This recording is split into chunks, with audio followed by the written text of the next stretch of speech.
Good morning. It's 7 a.m. on Monday, April 15th. Today in Baton Rouge, expect mostly sunny skies with a high of 85. In hour one of today's show, we'll recap LSU Baseball series loss to Tennessee, recap the LSU spring game, and talk some New Orleans Pelicans in the NBA playoffs. You can follow us on Twitter or Instagram at OTB_ESPN and watch us on YouTube at the 1045 ESPN channel. Hour number one of Off the Bench, live from the Mercedes-Benz Baton Rouge studios, starts now. Let we go.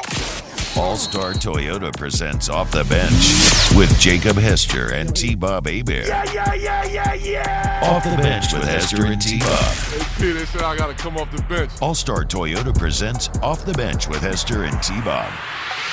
Yo. Yo, what's going on, y'all? Welcome in. OTB, a brand new week here, Monday, April 15, 2024.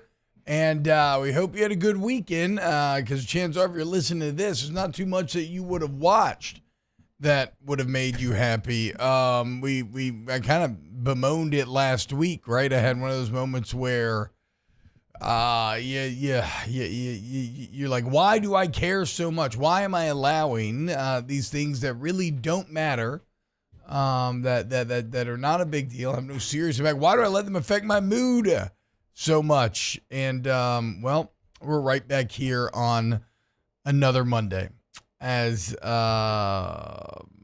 it just, again, yeah, I mean, there's not a lot of good. And unlike maybe last week, it started great. I mean, the Pelicans win Friday night against the Golden State Warriors was awesome.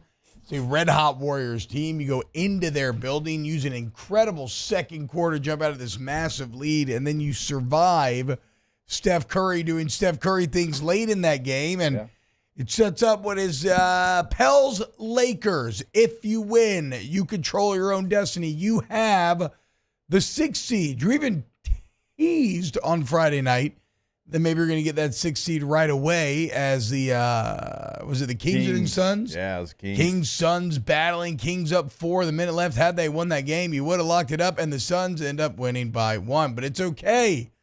Going back Sunday, back to the Smoothie King Center. It's the Lakers. You're wearing the skeleton jerseys.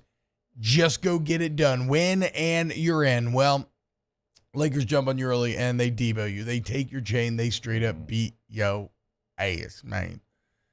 And the Suns, what do? Well, they beat the T-Wolves ass. A team that has been better than them all year long. And now the Phoenix Suns, who you just beat in that massive Sunday matchup a couple of weeks ago, just last week, they end up as 6th seed. You are the 7th seed. You now have to play the Lakers in the Smoothie King Center play to get in. If you lose, then you have the winner of Warriors and Kings. I hate all of this. So started great, went awful.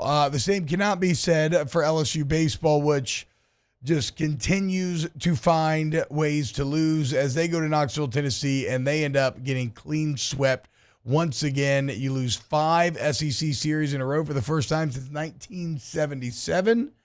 And, well, you are now 3-12 at the turn. So a playoff appearance, a tournament appearance for baseball looking more likely than not that it will not happen.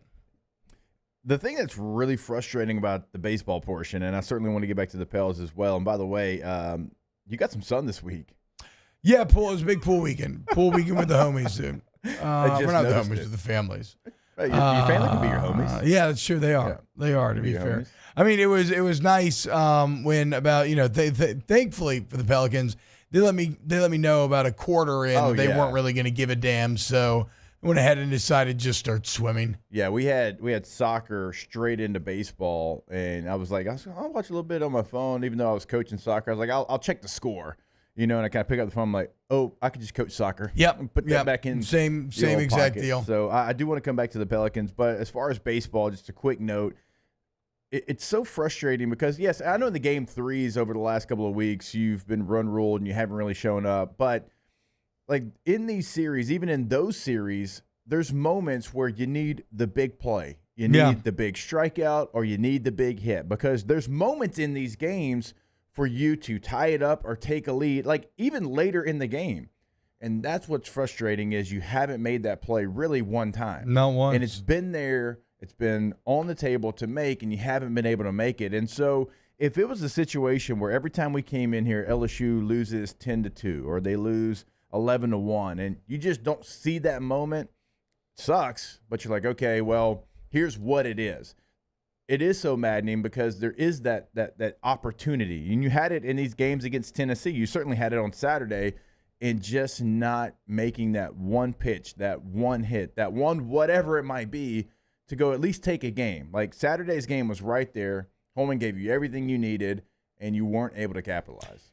Yeah, it's I mean, to your point, I kind of had that was my exact same breakdown of this team. It is that they just continue to find ways to lose. It is not an outright disaster. In fact, I'm sure there would be some sort of analytics that you could dive into. Like if you were to look at like the 3-12 starts of LSU this year, and then something like the start of Mississippi State coming off of their natty or Ole Miss coming off of theirs.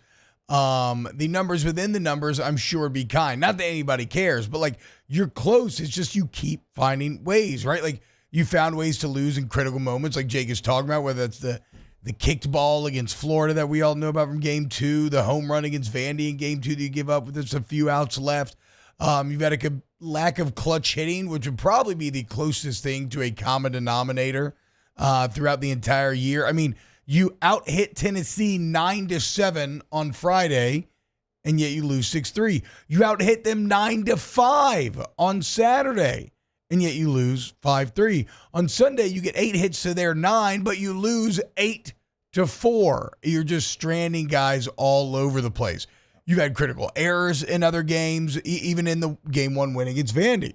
The error in the 6th to kind of set off the chain reaction that later you think affected your bullpen, or the game-winning run in the 10th in Game 2 against Arkansas, where the winning runner only reaches a base because of an error. So, like, there's been weekends where your bats have let you down, but the pitching's been great. I would say there's actually this weekend against Tennessee. It's an incredible Tennessee lineup that you basically held in check. You did enough. That was not a good Tennessee staff. Remember, you had an SEC ERA about 7.5. Tennessee was 6.8. Yeah, they hadn't done well, and yet your bats couldn't live up to what the pitching actually set up with all the bullpen changes they made. And then there's been weekends in which the bats have been really good, but the pitching struggled. I would say Vandy. Going into that game, Vandy probably had the second best staff in the entire conference, and your bats acquitted themselves pretty well. But your pitching couldn't get it done against a lineup that had no power and yet suddenly had power against you. And so it's like a situation. There's no glaring. There's no glaring strength, but there's also no one glaring weakness. I guess Luke Holman would be the close thing to a glowing strength. But like, there's no awful weakness. It's just you find ways to lose. You're good enough to stay competitive, put in there, put up some nice stats at times, but you just are not good enough or don't have whatever it is that allows you to finish out these games. Like, again, just finding different ways to disappoint in every game. Yeah. It is disappointing, and you're exactly right about just not finding that and not finding that moment and not finding the ways to win. And another thing that is frustrating is, like, early in the game, you're very competitive. Yeah. And I'll credit them. Like, they don't lie down and just go away easy. Let's take yesterday's game, for instance, here. Okay, so you get down 2-0, and then you score a run in the 4th. It's like, all right, it's 2-1, game back on. And then you score to tie it in the 6th. It's like, here we are. It's 2-2 again. Then you give up 1 in the 6th, right? And so now you're down again. And then you come out in the 7th, you get blanked, and you give up 3 runs. And it's like, okay, then we got a little bit of life here in the 8th. Let's go get 2. And you give up 2, right? Like, so it's like every time that they at least, like, fight back, it's short-lived, T, and they can't create that momentum because you know this, I know this, everyone knows this. It would just take one of these games in which you continue to fight and for it to go your way for a lot of things to change. So this is interesting. GNFRS says in the chat, this baseball team looks a lot like the 2020 football team from natty to trash overnight. Not sure Jay is as good as he seemed when he had overwhelming talent like Coach O had. Okay, so I would, again, you know my feelings on Jay Johnson. Said on Friday, If you're going to sell your stock, I am buying the dip. Okay. Yeah. I'm going to amass all the Johnson stock that I can. But this is kind of what I was getting at, Jake, where I was comparing them to maybe the Ole Miss collapses or the Mississippi State collapses, is simply that I don't think this feels like the 2020 football team. The 2020 football team was an abject disaster, right? This is not that. Look at how good you've been out of conference, right? An awful team does not win that consistently out of conference. And again, if we look, save for the few Sundays, which remain a problem, and obviously that's where your youth is most felt, and the fact that your bullpen's way more limited than you thought is most felt. But in actual SEC play against the best teams in the SEC, you've been pretty damn good in a lot of ways. Like you say, you keep getting to the high leverage moments. You're making it to these moments. You just cannot figure out a way to win one of them and to win one of the moments, and then by extension the game. And I'm not saying that's good, right? Like that's a sign of a bad team. No doubt, you're 3-12. There's no escaping that. But it's also not the juvenile disaster that was the defensive game plan against Mississippi State, right? It's not going and getting punked by Kentucky. It's so no, I actually understand why record-wise and feeling-wise and theme-wise you could say that. And so if this argument's too nuanced, like just tell me to F off and you can say this is 2020 LSU football. That's fine. I don't actually believe that. Makes you feel better. The Kentucky beatdown, I think, was in 21. It's an extension. Those 2 years are an extension of one another, right? But never had a feeling like that watching LSU football in person like I had in Lexington that night. And that was really, I mean, and that's why that became kind of the final straw, final stand sort of game. But I mean, 20 was an abject disaster full of awful football. I don't feel like you're seeing this, and we know this team has talent, more so maybe than that one did. Just like I said, they just find ways to lose. They find ways to lose, but I don't think that it's just god awful performances as you kind of saw for most of that 2020 year. You obviously finished pretty damn strong, winning those final 2 games. So now you got to try to find a way to finish 500 in the same way that team did, which that ain't happening. You probably got to try to get to 13 SEC wins and then do well in the tournament to try to make a tournament, meaning you have to go 10-5. You have to find a way to try to go 10-5 over this final 15. Which is wild. I mean, it is with, the team that you have, the team that you had, and some of the moments that we're talking about here. And they even tried to do some different things this weekend. I mean, you saw some different guys come out of the bullpen. I thought Aiden Moffitt, I know. The bullpen changes worked. Yeah, I don't know. Yesterday, I think he gave up a run or two, but still, very competitive. The first game he came in, I know he had a couple of walks, but struck out too, looked confident on the mound. Cam Johnson continues to be up and down. I thought his first appearance on the weekend was good. Second one, obviously not as much, but you're trying some different things. Ashton Larson getting a lot of run out there. He's doing great. He's a bright spot. Yep. So you're having some young guys that are playing that you didn't have playing certainly this much that are stepping up, and that's what it's going to continue to be because there's some veteran players. And I say veteran, if you've been here, this is now your second year and you played your freshman year, you're going to be considered a veteran player that their approach is off. And we've talked about it. Like you look at a Paxton Kling and it's like a guy on third, less than 2 outs. Like you have to change your approach, change your swing. You can't come out of your cleats. Like you got to get the ball in play, preferably to the right side, and get that runner in. Like your biggest asset is what? You can pick them up and put them down, right? You can run. It's just like I tell my son, Memphis, right? One of the things like, hey, if you're struggling a little bit, hit it on the ground because you can run. Make it tough on the defense. Make them make a play, right? And it's just approaches like that. And you're like, hey, man, you're now a veteran player. I'm not just picking on him. I mean, it's multiple people. You're a veteran player. You have to understand the situations. We're not looking for you to leave the ballpark. I know it's tempting. I know this is a small ballpark. I know yesterday if you get it up in the air to left field, it looks like it's going to go a long way. I understand all that, but you have to understand the situations of, hey, we're down 2. I got a guy on third. There's 1 out. We need this run. Let me do everything I can to change my approach, right? Because the best hitter on your team is who? Tommy White. What does he do with 2 strikes, T-Bob? Yeah, he completely widens out. changes his approach. Yeah. And that is the active home run leader in the country that changes his approach and will not be afraid to hit it to the right side. Like, those are the things that I'm sure Jay Johnson is incredibly frustrated with. Okay, so a few comments to get to here. Well, Tiger says, "Love you, T-Bob. That's a terrible argument. Jay's a better coach, but this team's a 100% disaster." Again, I think, I mean, we're not like saying the complete. We're not. I'm not saying it's a disaster. 3-12, coming off a national championship, is objectively a disaster. I can agree with that. I'm just saying that when you compare this to the 2020 football team, I don't see it in the same way. I think the future for this group remains very bright. Now, I need to see them start to build on it over the second half of this SEC slate.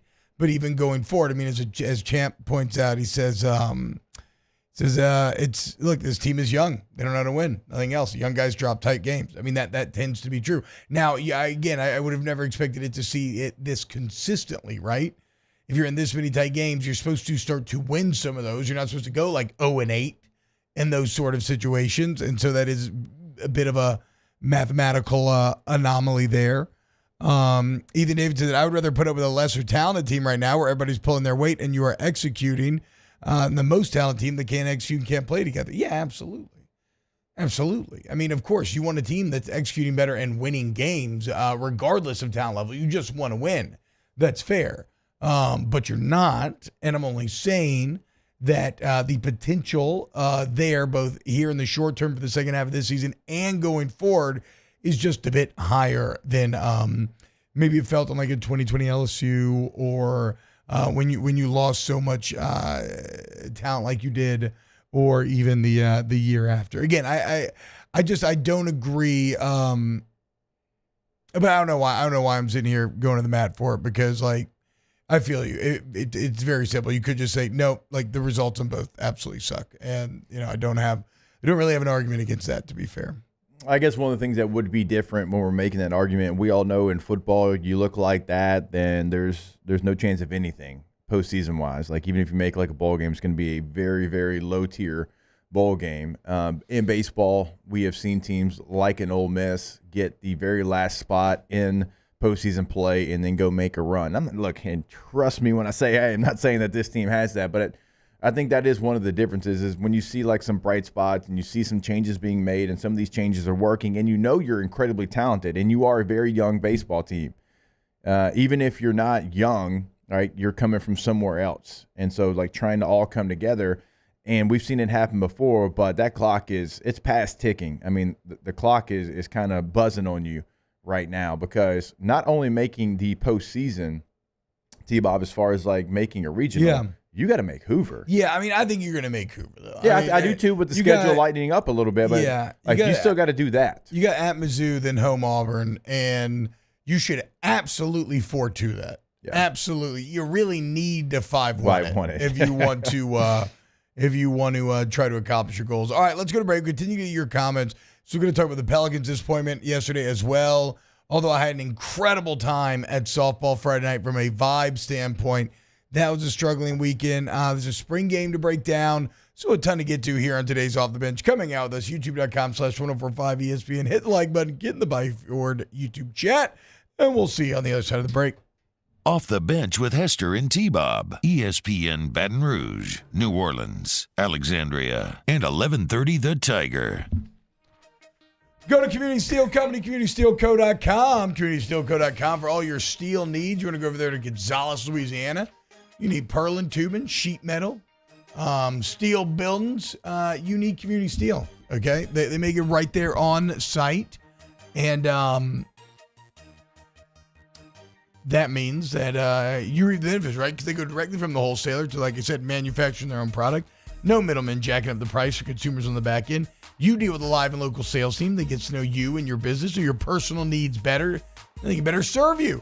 Community Steel Company, communitysteelco.com. Yeah, go to that website, top right corner. It says Community Steel. Click on that because it's going to show you exactly where they're located in Gonzales, Louisiana, and they have already been open for 20 minutes. And so they are ready. They are waiting on you for any and all of your steel needs. Now, you can always pick up the phone, give them a call. Hey, tell them what you've got going on. Tell them what you're looking for. And we're talking about anywhere in our listening area. 225-647-2020 is that number. And again, always find them online, that location, that phone number, communitysteelco.com.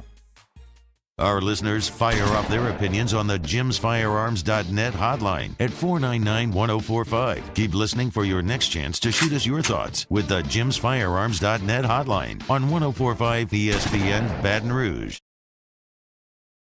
He's here. Anyone want a Coors Light? Oh, shoot, I forgot to play the song. I got a guy who can fix this.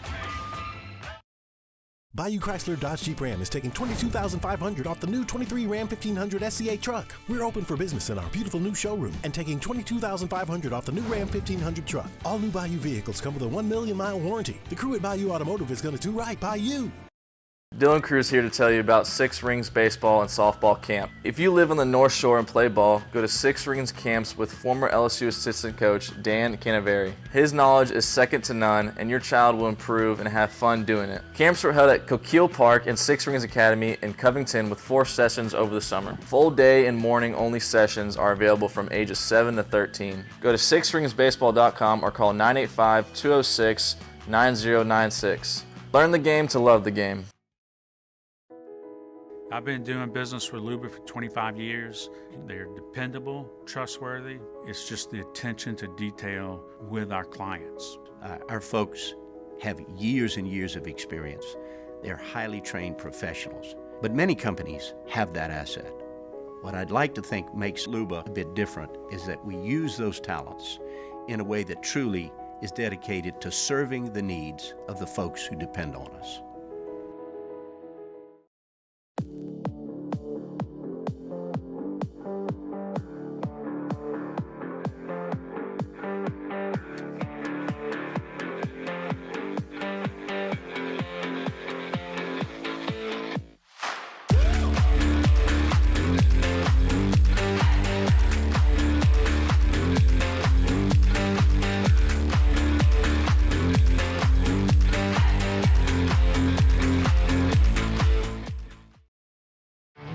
There it is, the extra mile, on the border of expected and extraordinary for those willing to go further, like vans customized for work or play, with safety and tech to keep you connected, supported by a 5-star sales, service, and finance team, and backed by the 1-star you know.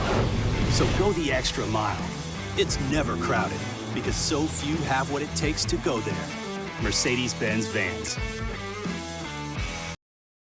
Breck teamed up to reimagine your parks, and you imagined big. With your help, we went to work, creating 12 beautiful community parks across the parish. A family-sized water park, miles and miles of trails, and parks just for your dogs. There are more places to splash, to explore, to run wild, and even soar. You imagine.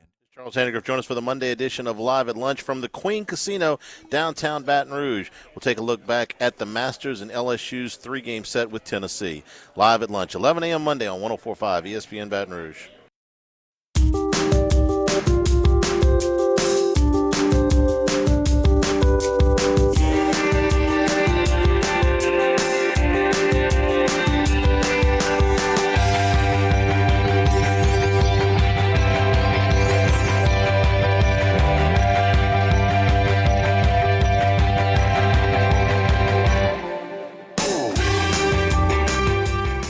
All-Star Toyota presents Off the Bench with Hester and T-Bob. ESPN Baton Rouge, New Orleans, Alexandria, and 1130 The Tiger.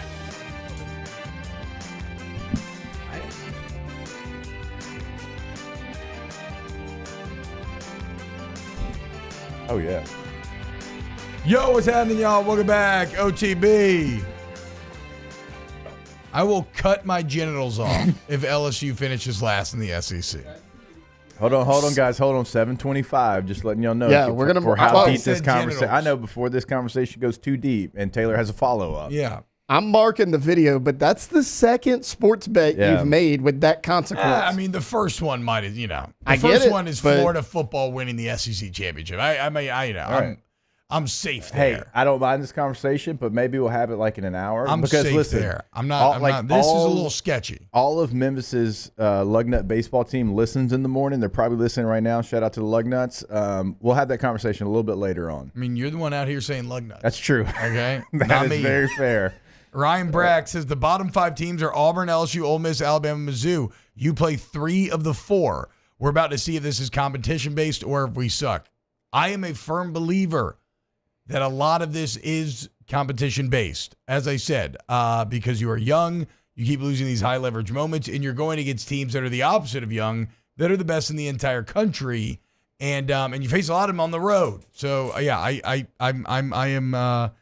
I believe it is going to get better. I don't think you make the tournament, I think just the math is against you in that regard, but you will make Hoover, and you will finish much, much, much stronger than you have started. Thibodeau says, I thought the pitching looked good yesterday. So, yeah, I mean, look, you made some pretty extreme bullpen changes. You did not see Thatcher Hurd all week, and you did not see Javen Coleman. You did not see Justin Lohr. You did not see Christian Little. You did not see Fidel Loa. All the guys that have been the main guys behind the struggles, they said, you know what? F it. Like Johnson said, we got to do some new stuff. We got to push our chips to the center of the table. What you did see was Aiden Moffitt, Sam Dutton, Cam Johnson, who all did pretty well. And then you saw Nate Ackenhausen get the Sunday start. And I thought gave you a very solid 4 innings, right? And maybe that is his role going forward. I thought in terms of changes, the bullpen changes actually worked out quite nicely this weekend. What didn't was guys going 3 of 20 with runners on Saturday and 3 of 16 with runners on Friday. Again, you out-hit Tennessee in the first 2 games. You damn near out-hit him in the third, and yet you just had nothing to show for it. Nobody can come up with the timely hit right now. And the games in which you've had, imagine that, you've won. Right? Right. Like the only games in which we've come in here and said, oh, you actually hit with runners like that. Those are the games that you've managed to win.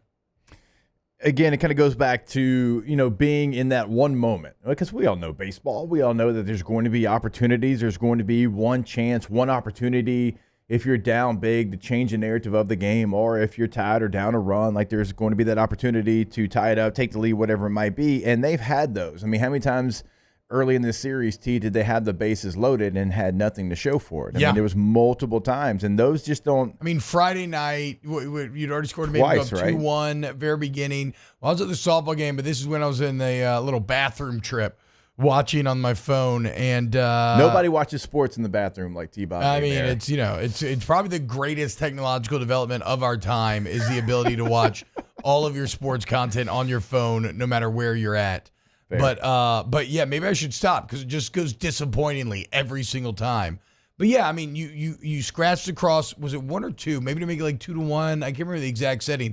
But yeah, same thing. Bases loaded, huge opportunity. You bust that game wide open, you're going to have a very good chance of winning. What happens? You get struck out.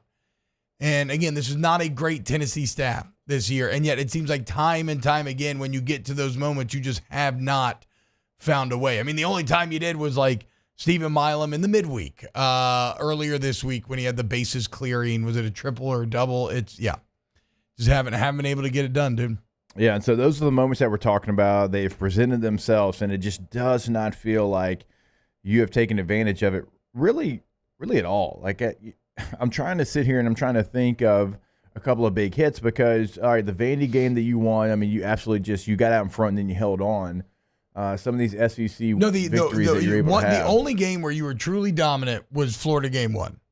And Jay Johnson at the time called it your most complete game of the season. You won 6-1. Luke Coleman was awesome. The defense was solid. You came up with the hits you needed against a pretty good starter. That was the best game of the year by far. Yeah, so it was the 3rd inning in game number 1. Where you had, Brady Neal strikes out, but then Braswell comes, he doubles, Kling strikes out, and then Bear walks, and then Tommy White gets a single, and then Larson walks, and then Bingham comes up and strikes out. Yeah. Like that felt Bingham, like at the time. Bingham, a good hitter who hit well last year in the Pac-12 with in high leverage moments. Yes, that was the time. And yet, you know what sucks though? Is that, tell me what your internal monologue was when he was coming to the plate. Because I had no faith he was going to get a hit. And it's not a Mac Bingham thing. Right. See, I was actually. It's a team thing. Right. So that's probably a fair point. I was actually like, okay, Bingham, he's one of the guys on your team, one of the few guys right now that, his approach, I think, will be great in this situation. He's come up with some big hits. I fooled myself. Yeah. Because it obviously didn't happen. So you only score one run there, T, in the third when you were down going into that inning 2-0. So you make it 2-1, but you had a chance to obviously open up the game. And then what do? You give the run right back in the bottom of the third. And that's another thing. Again, it's like finding a way, right? It kept happening in that Vandy game, too, that you should have had, where the bats actually coming through in that case, keep pushing across runs pretty consistently. There's one of the few times in which you did hit pretty well with guys on, and yet every time they did, what happened the next inning? A runner would reach first, they'd steal second and third, and then they would manage to score, and your lead that you were trying to build would be immediately erased. Again, they're just finding ways to lose. And I think it's going to get better in this latter half of the schedule. But for the first time now, I've adjusted my expectations to, again, more likely than not that they do not make the postseason, even though I think they will make Hoover. It would be a real shocker if they ended up cratering that badly. Ethan in the chat, if you want to put that point back, I thought there was a pretty good point about maybe arguing against the youth of this team. Because they do have some upperclassmen, obviously, right? Kling's up there. Tommy White. Travinsky. Braswell's played baseball for a long time. I mean, Holman, obviously, on the mound has a lot. I guess you could say that, though, the majority of your team is young, and your upperclassmen that you were relying on to fight against that, of which many are new. Maybe this is their first year here. They have fallen short of expectation. And really that is a theme on this team has been, and that's maybe where the staff does have to look themselves in the mirror and say, what did we misevaluate? What went so wrong in fall before the season started? But it seems like you've had guys regress in a lot of ways or are just completely missing the what you thought they were going to do. Even if it's not regression, they did not take the step forward that you had thought they were going to and that you had kind of said they were going to. I guess it just depends on, what you're considering to be a veteran baseball player. Like guys like Bear Jones, Brady Neal, still sophomores, true sophomores, if I'm not mistaken there. Gage Jump, who's a redshirt sophomore, but hasn't pitched a lot because of injury. I mean, he only had a handful of innings. Gage Jump, we would say, was young. You can definitely say he's young, and nobody should argue that. So, I mean, a mixed bag, obviously. I mean, Larson, we're seeing him coming there as a true freshman. Cam Johnson is a true freshman. So you do have a mixture. And now, your old guys are incredibly old. I mean, they're graduate students, like some of these cases, like Milazzo and Travinsky.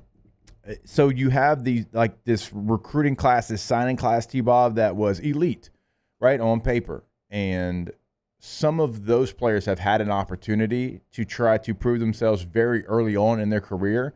And you don't even fault them because not a lot of times is a true freshman going to step up, but they've needed some true freshmen to step up, maybe take over one of those spots, certainly in the outfield.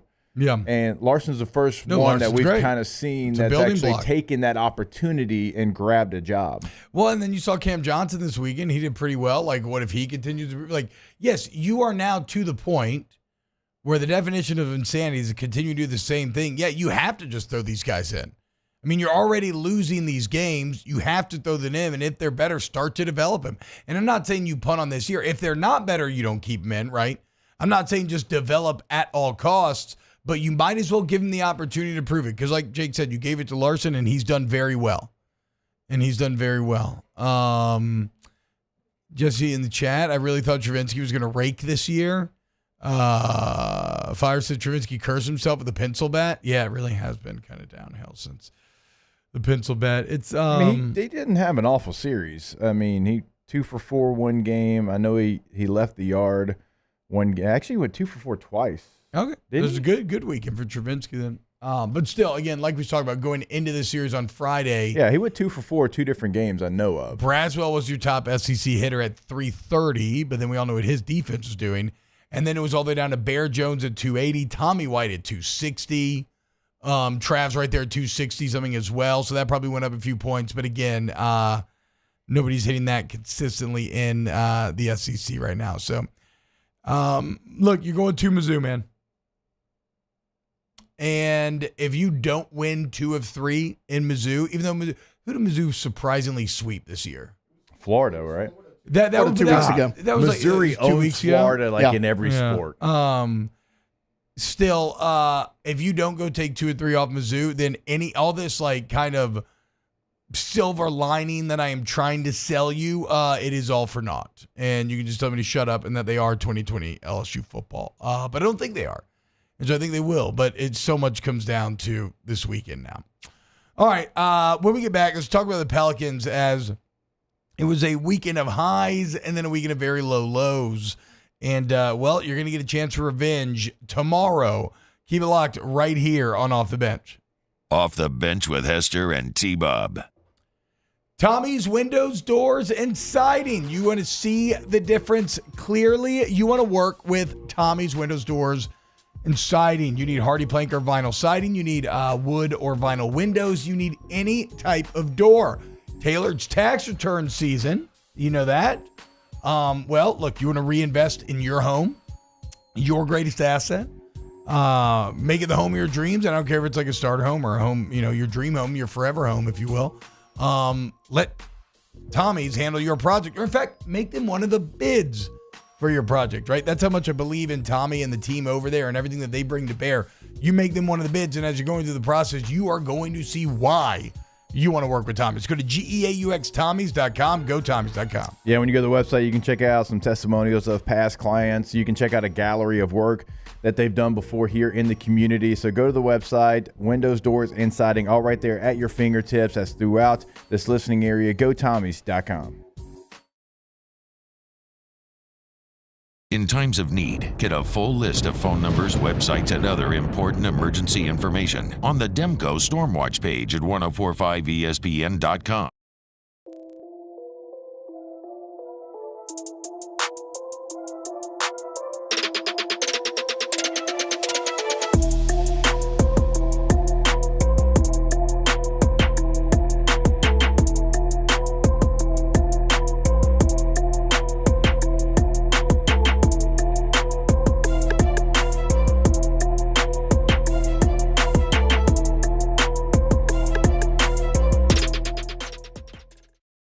Electricity is all around us, and our families depend on it. Every day is sparked by the power of a cold drink or a warm meal, a movie night, and a comforting light at the end of a dark hallway. From sunrise to sunset, playtime to bedtime, our team is ready to take care of your electrical needs. Even in the case of an after-hours emergency, the light in your life shines brighter with Mr. Electric. Hey, it's Matt Moscona. For years, you've heard me tell you about Insurance Network of Louisiana, helping you find better coverage for less money. But it's not just for your home and auto. They also offer commercial property. So, retail stores, professional offices like doctors, dentists, attorneys, clothing boutiques. Insurance Network of Louisiana can find you better coverage for less money. They service the entire state of Louisiana, and they're local. So call today at 293-0450 or lainsurance.net. Yo, Jake here from my friends over at Community Steel Company located in Gonzales, Louisiana. The local place you can turn to for all of your metal building needs. Notice I said local, not Houston, not Dallas, not Atlanta, but right here in Gonzales. Visit them at their brand new state-of-the-art website at communitysteelco.com or pick up the phone and give them a call today to answer all of your questions on your metal buildings, roofing and sheet metal, and any other steel needs you or your business need at 225-647-2020. Jerry and Benny Payne began Central Plumbing Company out of their driveway in Tanglewood subdivision. 50 years later and 4 generations down the road, we continue to serve Baton Rouge and the surrounding areas for all of their plumbing needs. Residential, commercial, industrial, or hospitality, Central Plumbing is here 24/7, 365. We want to thank our customers, family, and friends for 50 years of success. And looking forward to 50 more. Power up your next project with John Deere Deals by Sunshine. Whether you're working hard or playing hard, our knowledgeable team will help you find the right product for you. Ask us about our amazing tractor package promotions. Learn more about what it means to be powered by sunshine at sunequip.com. Join me for a Monday edition of the Hunt Palmer Show, presented by Gulf Coast Office Products. If LSU loses the baseball series, we'll probably talk spring game first. If they win it, we'll probably talk about that and the Masters. Hunt Palmer Show, 1 to 3 weekdays, 104.5 ESPN, Baton Rouge.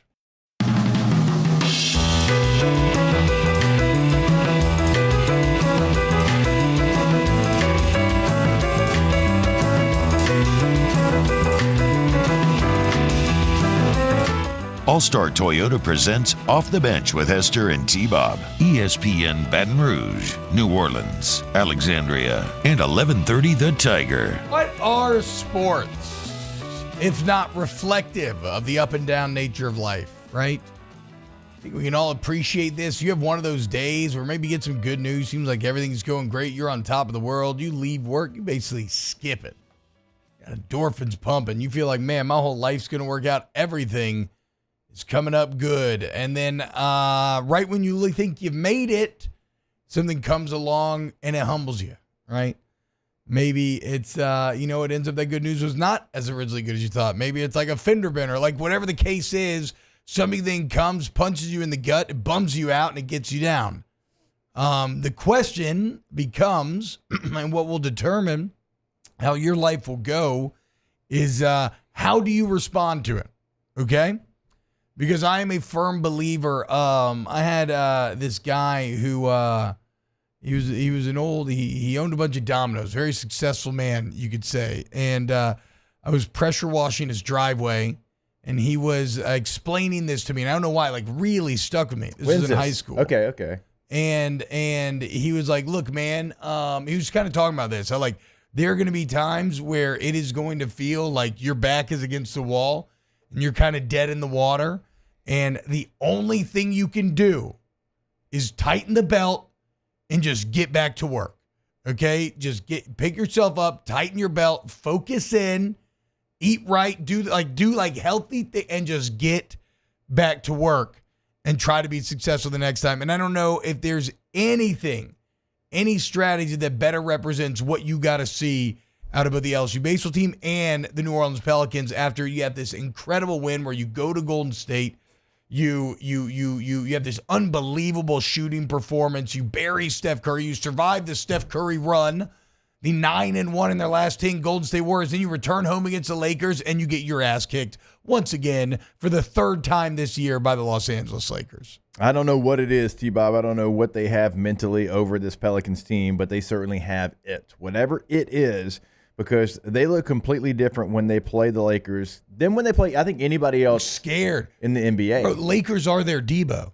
There's no doubt. I mean, they have taken their beach cruiser and they have walked away with it and dared you to say something. When the thing is, okay, the guy who gets his chain stolen, right? Isn't he a mailman in Friday? I'm pretty sure. Yeah, like a UPS. He's like a UPS guy. That's a solid job. That is a good job. That is a better job than what Debo has. Yeah. Like, by all accounts, that is a person doing life better than Debo. Yeah. But at the end of the day, and even though Debo's not that tight, Debo is the equivalent of the A seed. He's just out here bullying people, stealing stuff, kind of hanging around the block, right? But when you square up, he snatches that chain.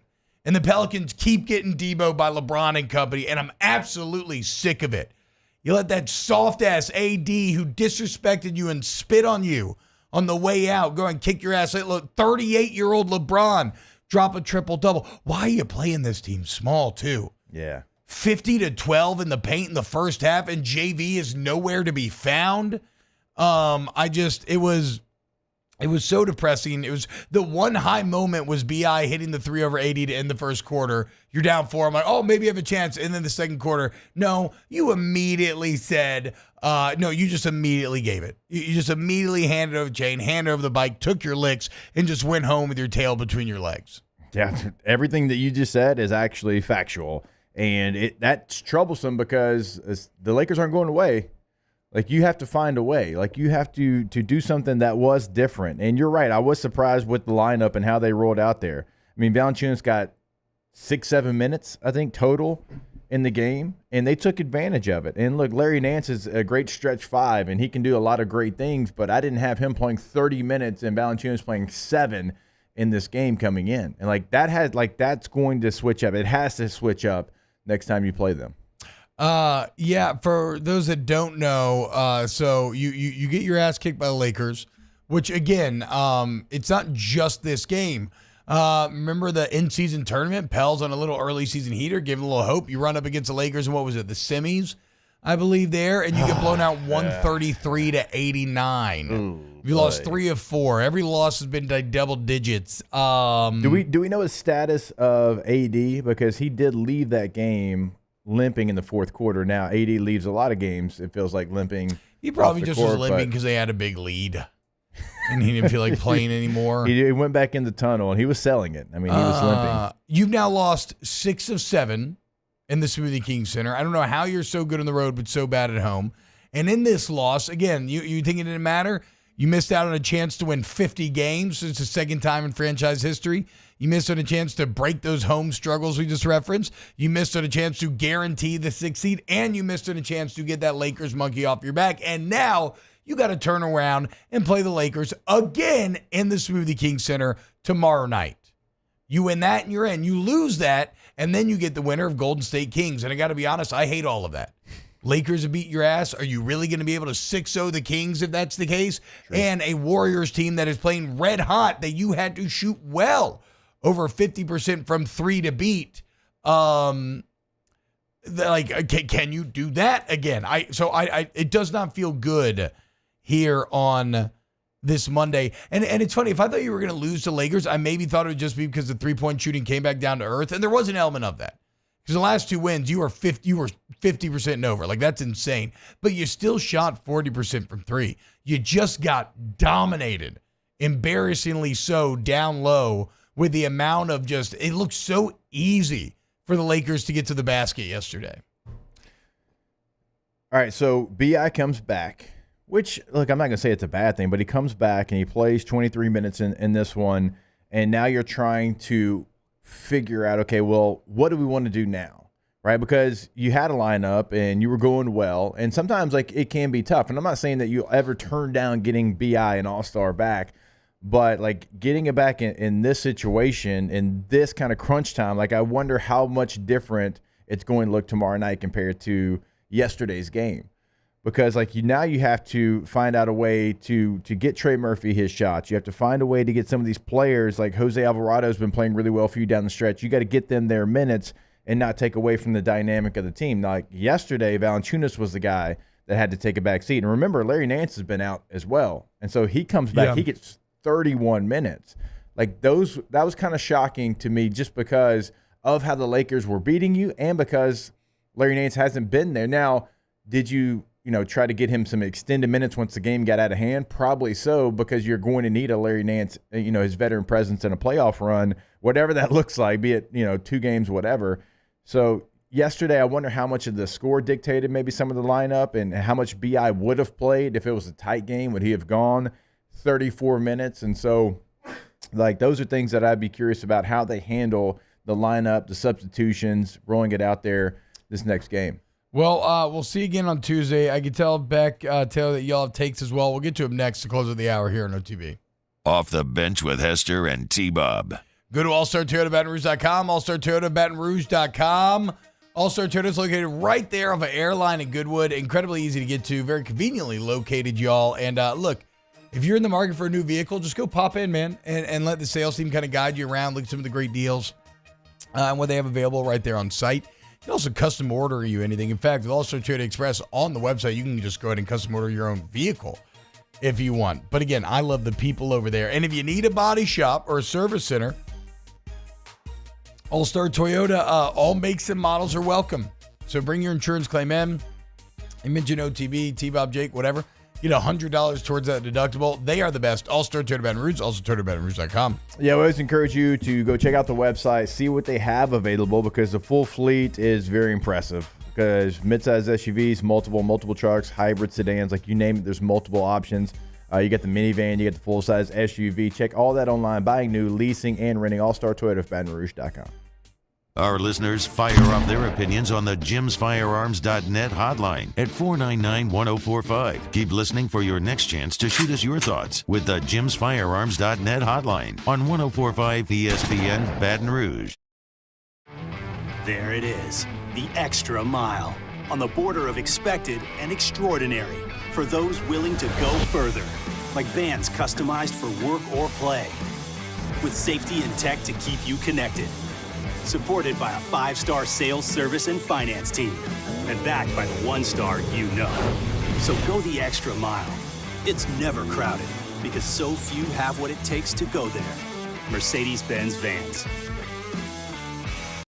Elevate brand visibility, ignite customer engagement with the power of radio and digital advertising combined. Guarantee Digital Media brings the two together as a trusted media partner in Louisiana for nearly a century. Claim your free digital audit at guaranteemedia.com.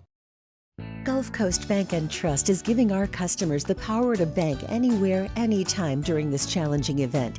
And we're right there with you. Our mobile banking app is a smart way to manage your money and time. Gulf Coast Bank and Trust, the bank that cares about you. Power up your next project with John Deere Deals by Sunshine. Whether you're working hard or playing hard, our knowledgeable team will help you find the right product for you. Ask us about our amazing tractor package promotions. Learn more about what it means to be powered by sunshine at sunequip.com.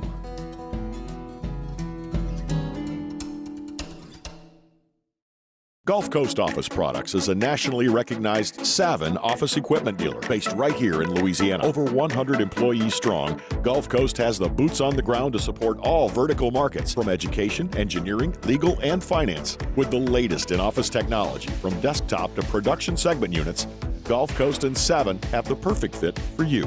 Call 225-756-2644. That's 756-2644 for Gulf Coast Office Products.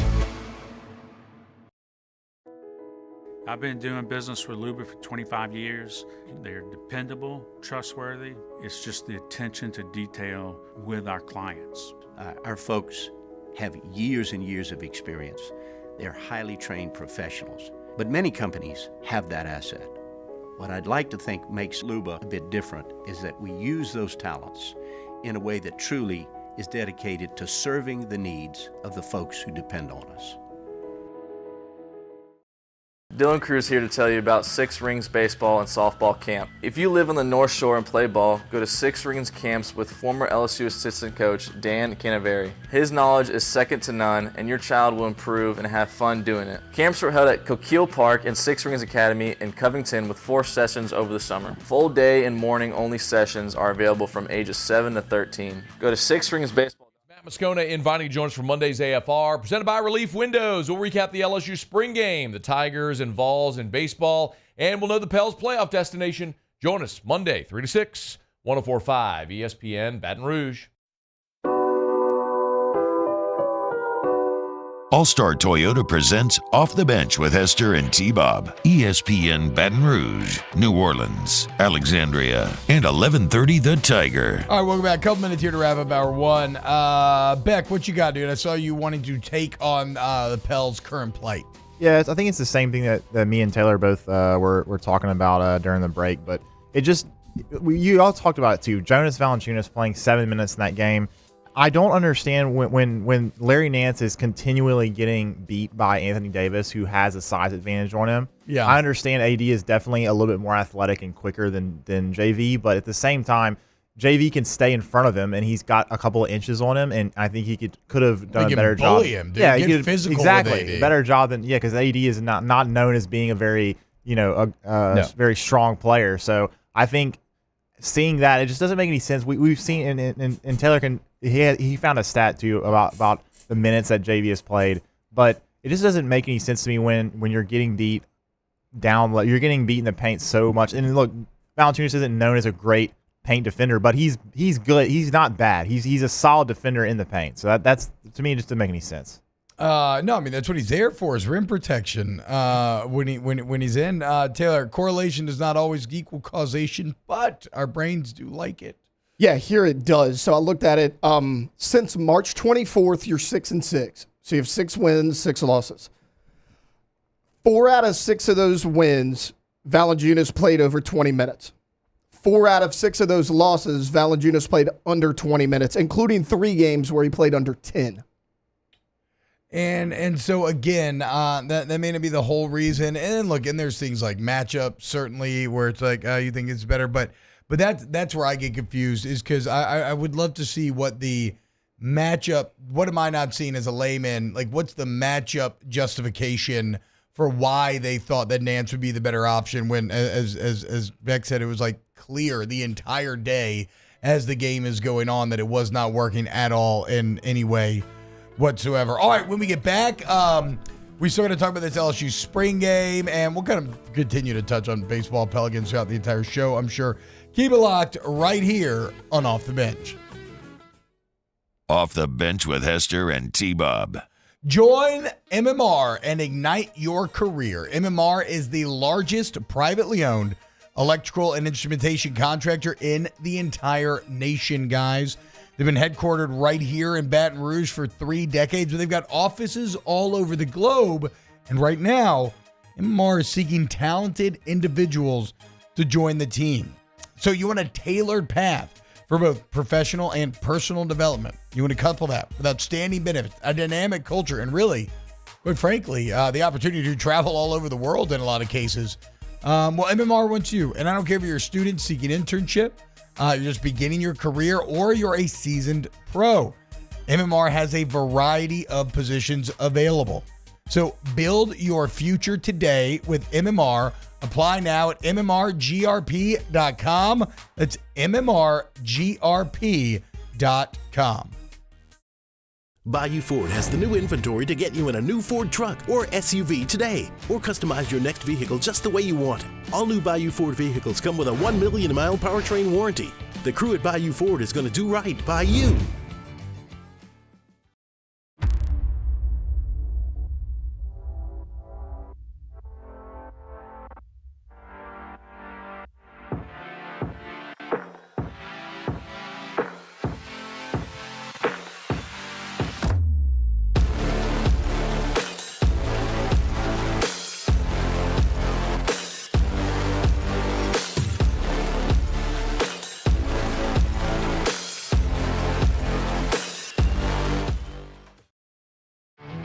There it is, the extra mile, on the border of expected and extraordinary, for those willing to go further, like vans customized for work or play, with safety and tech to keep you connected, supported by a 5-star sales, service, and finance team, and backed by the 1-star you know. So go the extra mile. It's never crowded, because so few have what it takes to go there. Mercedes-Benz Vans. Hey, it's Matt Moscona. For years, you've heard me tell you about Insurance Network of Louisiana, helping you find better coverage for less money. But it's not just for your home and auto. They also offer commercial property. So, retail stores, professional offices like doctors, dentists, attorneys, clothing boutiques. Insurance Network of Louisiana can find you better coverage for less money. They service the entire state of Louisiana, and they're local. So call today at 293-0450 or lainsurance.net. Yo, Jake here from my friends over at Community Steel Company located in Gonzales, Louisiana. The local place you can turn to for all of your metal building needs. Notice I said local, not Houston, not Dallas, not Atlanta, but right here in Gonzales. Visit them at their brand new state-of-the-art website at communitysteelco.com or pick up the phone and give them a call today to answer all of your questions on your metal buildings, roofing and sheet metal, and any other steel needs you or your business need at 225-647-2020. Power up your next project with John Deere Deals by Sunshine. Whether you're working hard or playing hard, our knowledgeable team will help you find the right product for you. Ask us about our amazing tractor package promotions. Learn more about what it means to be powered by Sunshine at sunequip.com.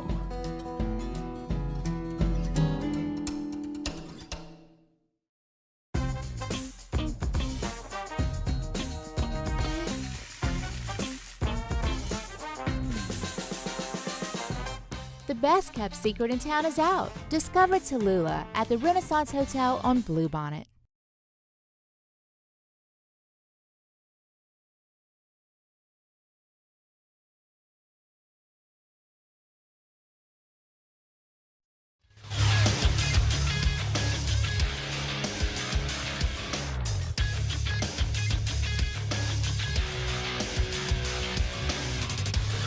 Good morning. It's 8 a.m. here on Monday, April 15th. Today in Baton Rouge, you can expect mostly sunny skies with a high of 85. In hour 2 of today's show, we'll recap LSU spring game and talk a little New Orleans Saints. You can follow us on Twitter or Instagram at OTB_ESPN and watch us on YouTube at the 1045 ESPN channel. Hour number 2 of Off the Bench, live from the Mercedes-Benz of Baton Rouge studio, starts now. Let we go! All-Star Toyota presents Off the Bench with Jacob Hester and T-Bob Hebert. Yeah! Off the Bench with Hester and T-Bob. Hey, they said I got to come off the bench. All-Star Toyota presents Off the Bench with Hester and T-Bob. Yo, yo, yo. 24-hour rule, okay? Look, we are allowed to feel sad and feel sorry and be upset about Pels Lakers yesterday, but after this show ends today, or if you want to carry it through the rest of the broadcasting day, we'll allow it. But by tomorrow, guys, it's time to nut up. What do we say? Tighten up the belt, get your ass back to work, and find a way to get it done. The same way, it's hard to beat a good team, 3 times, hard to beat a good team 4 times, and the Pelicans are a good team, so freaking figure it out. Okay. We will. I guess the overall point is, again, lean into feeling sad today if you must, but we're going to flush it. I'm already flushing it. And because guess what? You beat the Lakers tomorrow in the Smoothie King Center, and all is forgiven. Doesn't really matter. You're in the playoff. I don't even really care. Like, the 6th seed was more of a symbolic win than anything, Jake, proving that you would take a really demonstrative step forward and that you could avoid the play-in and whatnot. It's like, those top 3 seeds have been so interchangeable that whoever you end up with, I'm not going to be like, oh, well, what if this had happened? Because whatever, you could end up with any of those top 3 no matter where you finish because they've been jockeying for position in the same way that the bottom 3 has. So just make a full series and all is forgiven, okay? Like, as an athlete, when you suffer bitter disappointment, what do you want? You want that golden ticket game, that golden ticket opportunity. The one where you can immediately bounce back and erase the bad taste and erase all the negativity, and you have that golden ticket opportunity here against the Lakers tomorrow. God, I hate the freaking Lakers! AD was so... There has never been an athlete leave a city more disrespectfully than what Anthony Davis did. And I get it. Yes, the franchise was a complete joke under Dell Demps and Mickey Loomis. An abject disaster. But the fans didn't do AD wrong like that. The fans showed nothing but love for a man that was basically made out of cardboard. Had some really high highs, though, but they showed nothing but love for that man for years and support. And then he wears a "That's All, Folks" shirt on the way out. Never thanks the city after paying him hundreds of millions of dollars. Suck it, nerd. Put in Jonas Valanciunas and beat the hell out of him. Literally punch him in the ribs. Get a flagrant foul that makes him feel you. I don't give a damn what you have to do. Beat that man's ass tomorrow night. I'm sick of it. And LeBron's 38. Whoa. Chill. God dang it. Chill. I can't even fall over without being in pain for days. He's 38. It's actually very impressive. Yeah, I moved to couch this last weekend. I'm 38 years old. I used to be a professional athlete, and I'm sore as hell from it. That's what I'm saying, dude. What are we doing, dude? I mean, look, and actually, no, look, AD's a wuss. Like, screw him. Beat his ass. LeBron is kind of holding it down for the old heads. I just hate that he's basically, like, holding it down for the team that I hate the most. And it's been a weird relationship for me and LeBron personally because I've always been a LeBronistan from day one. I mean, I remember being at a buddy's camp in high school and watching him drain that deep three against the Magic and when he was with the Cavs and like jumping so hard that I rattled the kitchen and a handle of alcohol fell onto the floor and shattered. So when he went to L.A., it represented a foul there. Betrayal of sorts. I can't help it. I just jumped, Yeah. Feels like an architectural foul. Long leg. But yeah, 38 years old, and he's just casually dropping a triple-double, just slicing and dicing and dominating you. It's unbelievable. Cyril Snugger says better Pels lose and win the next playing game for the A seed, face OKC instead of Denver. I don't agree. That's what I'm saying. I want you to win. I want you to beat the Lakers and just make it. Okay. Now, if it takes a second playing game, so be it. But I mean, don't feel great about the Warriors in the form that they're in. And then, yes, you 5-0'd the Kings, but that makes me nervous about trying to 6-0 them. And you just suck at home for whatever reason. You suck in the Smoothie King Center. So just find a way to get it done, dude. I don't know. Yeah, I mean, you have a winning record at home, but I just don't understand how you're so much better on the road. One of the best teams in the NBA, so I'll give you credit there, where it's supposed to be harder to win. Yeah, I mean, the best except for the Celtics. And the Smoothie King Center has been good. It's been packed. I was there 2 weeks ago, whatever, against Orlando. It was great. It was fantastic. The fans showed up yesterday. The team did not hold up their bargain. That environment was electric. You could sense the tension in the air when you woke up yesterday morning. It had that sort of feeling, and it just nobody else showed up. Again, you let LeBron and AD just walk up and take your bike, take your chain, take your pride, take your masculinity. And if I'm in that locker room, I'd be furious. I mean, Brandon Ingram, do you know how that franchise was so disrespectful to you? They told you sucked. You could never do it. You went and made yourself an all-star after that. Where's that? Recapture that. Take over. Make these guys pay. Freaking sick of it, dude. And you know what? If you're going to lose, at least lose and make them hurt. Like, at least lose and make them feel it. Don't look like you're just getting run over by a buzzsaw like you did yesterday. Yeah, that's obviously where I'm at as well. Be competitive. Like, you are a really good basketball team. Be competitive. You have multiple all-stars. Be competitive. You have a great bench. Be competitive. Like, all those things.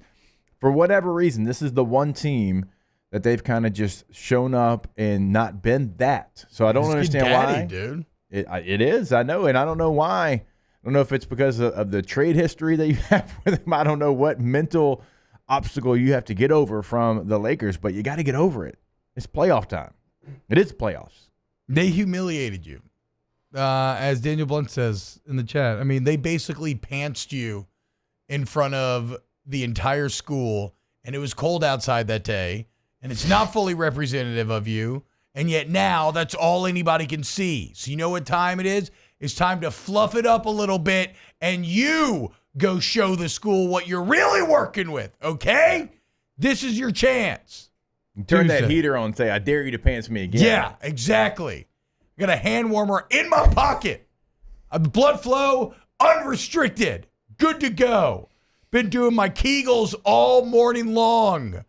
So very disappointing stuff out of the Pelicans. But again, we come back with a vengeance. Very disappointing stuff out of LSU baseball. But again, they coming back with a vengeance, I hope. So the line opened up for this game, Lakers minus 2.5. But it has since been bet to Pelicans minus 1.5.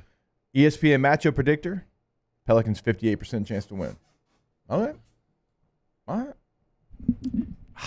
All of that just rings so hollow where I feel right now. All of that just rings hollow where I feel right now. All I need is I just need somebody. This is the same thing I said with LSU baseball last weekend.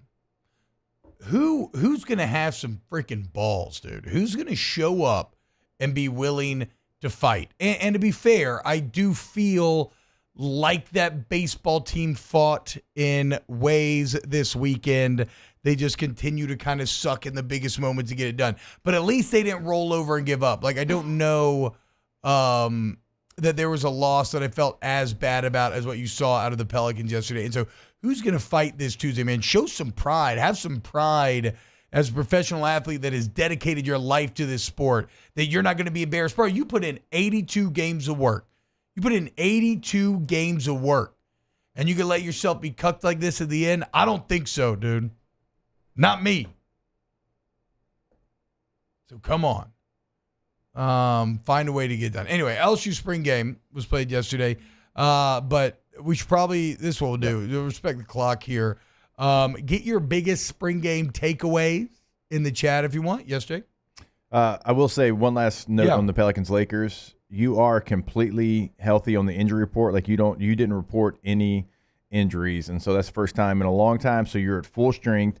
The Lakers have, AD on their report, Christian Wood's on their report, Jared Vanderbilt's on their report. So, I mean, that's 3 players that would play. Certainly AD would be one of the biggest players in the game. I mean, you are completely healthy, no restrictions, no game time decision, no day-to-day, none of that. You're at full strength. That should be another reason why you should go win this game. And to be fair, right, you have what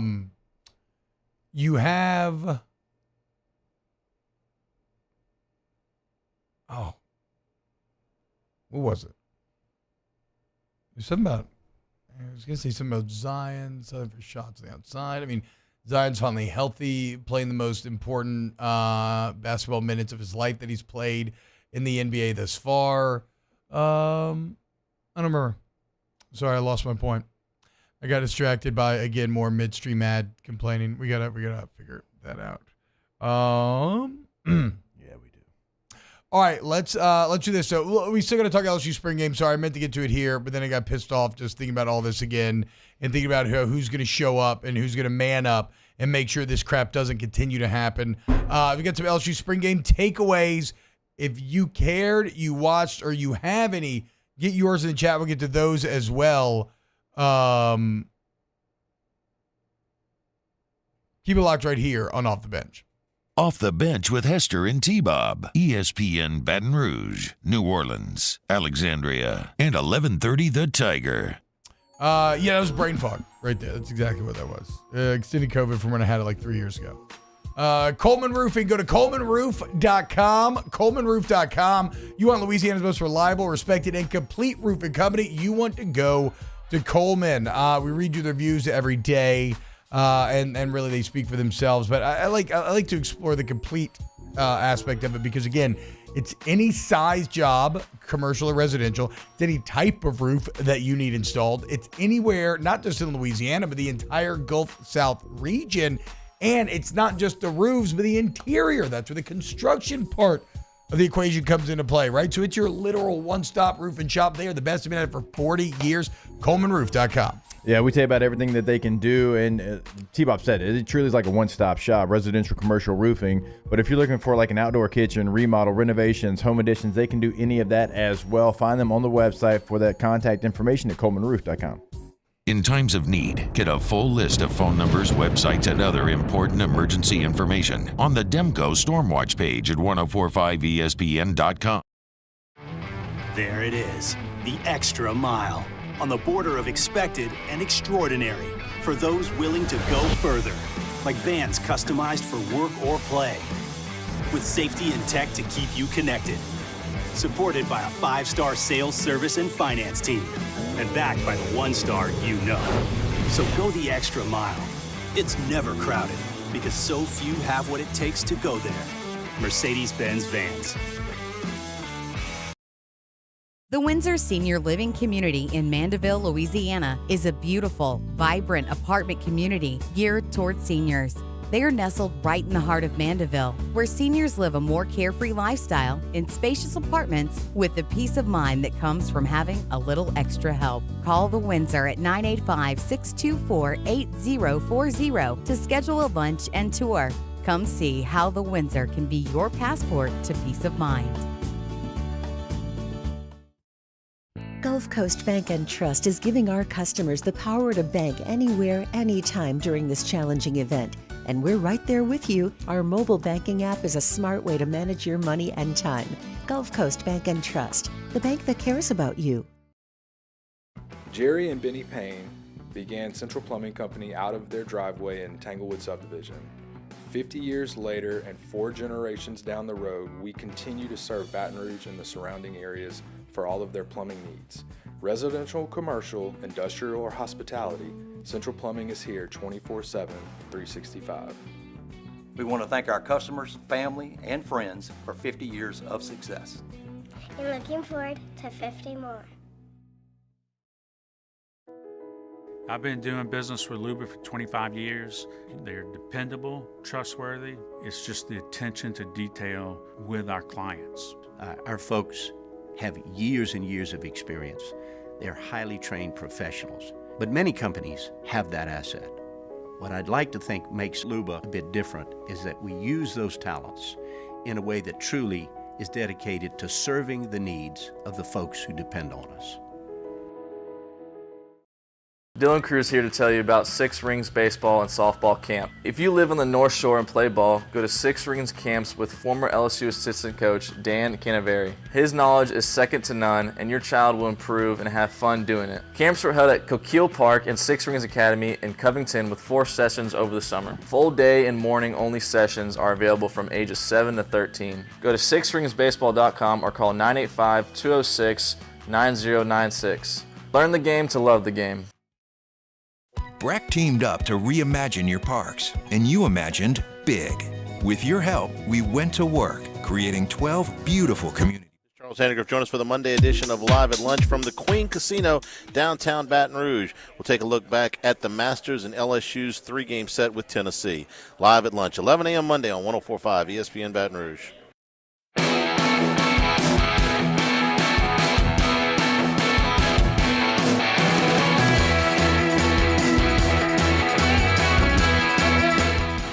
104.5 ESPN Baton Rouge and the Baton Rouge Clinic bring you the Dreams Come True Radiothon. Dreams Come True is an organization designed to help grant dreams for children with life-threatening illnesses and their families. The Dreams Come True Radiothon is presented today by Service Chevrolet, Lewis Mechanical, and the Lucky Law Firm. Donate today at 1045ESPN.com. All-Star Toyota presents Off the Bench with Hester and T-Bob. ESPN Baton Rouge, New Orleans, Alexandria, and 1130 The Tiger. What's going on, y'all? Welcome back. OTB, T-Bob, Jake, and Taylor hanging out with you today. Let's talk a little LSU spring game. Went down to Death Valley this Saturday. I got to be honest, I am still working through like a real, actual, in-depth rewatch, not just a kind of out the corner of my eye while bebopping around the house with kids and whatnot. But nothing too surprising. Garrett Nussmeier, obviously awesome, as was that first-team offense. But, I mean, his final stats, if you care about such things, I think 7 of 7 for like 187 and 2 touchdowns. Yeah, pretty damn good, I'd say. But again, I don't find this to be wholly surprising when you have a defense that basically runs, because it's a spring game, you don't want to show USC anything that you've been working on or maybe what your plans are. You're not game planning for this LSU offense. Like, you already have an offense that we know is markedly better than the defense, right? Or should be. Then you tell that defense, oh, you're only allowed to run 2 coverages and we're not blitzing. That offense should dominate.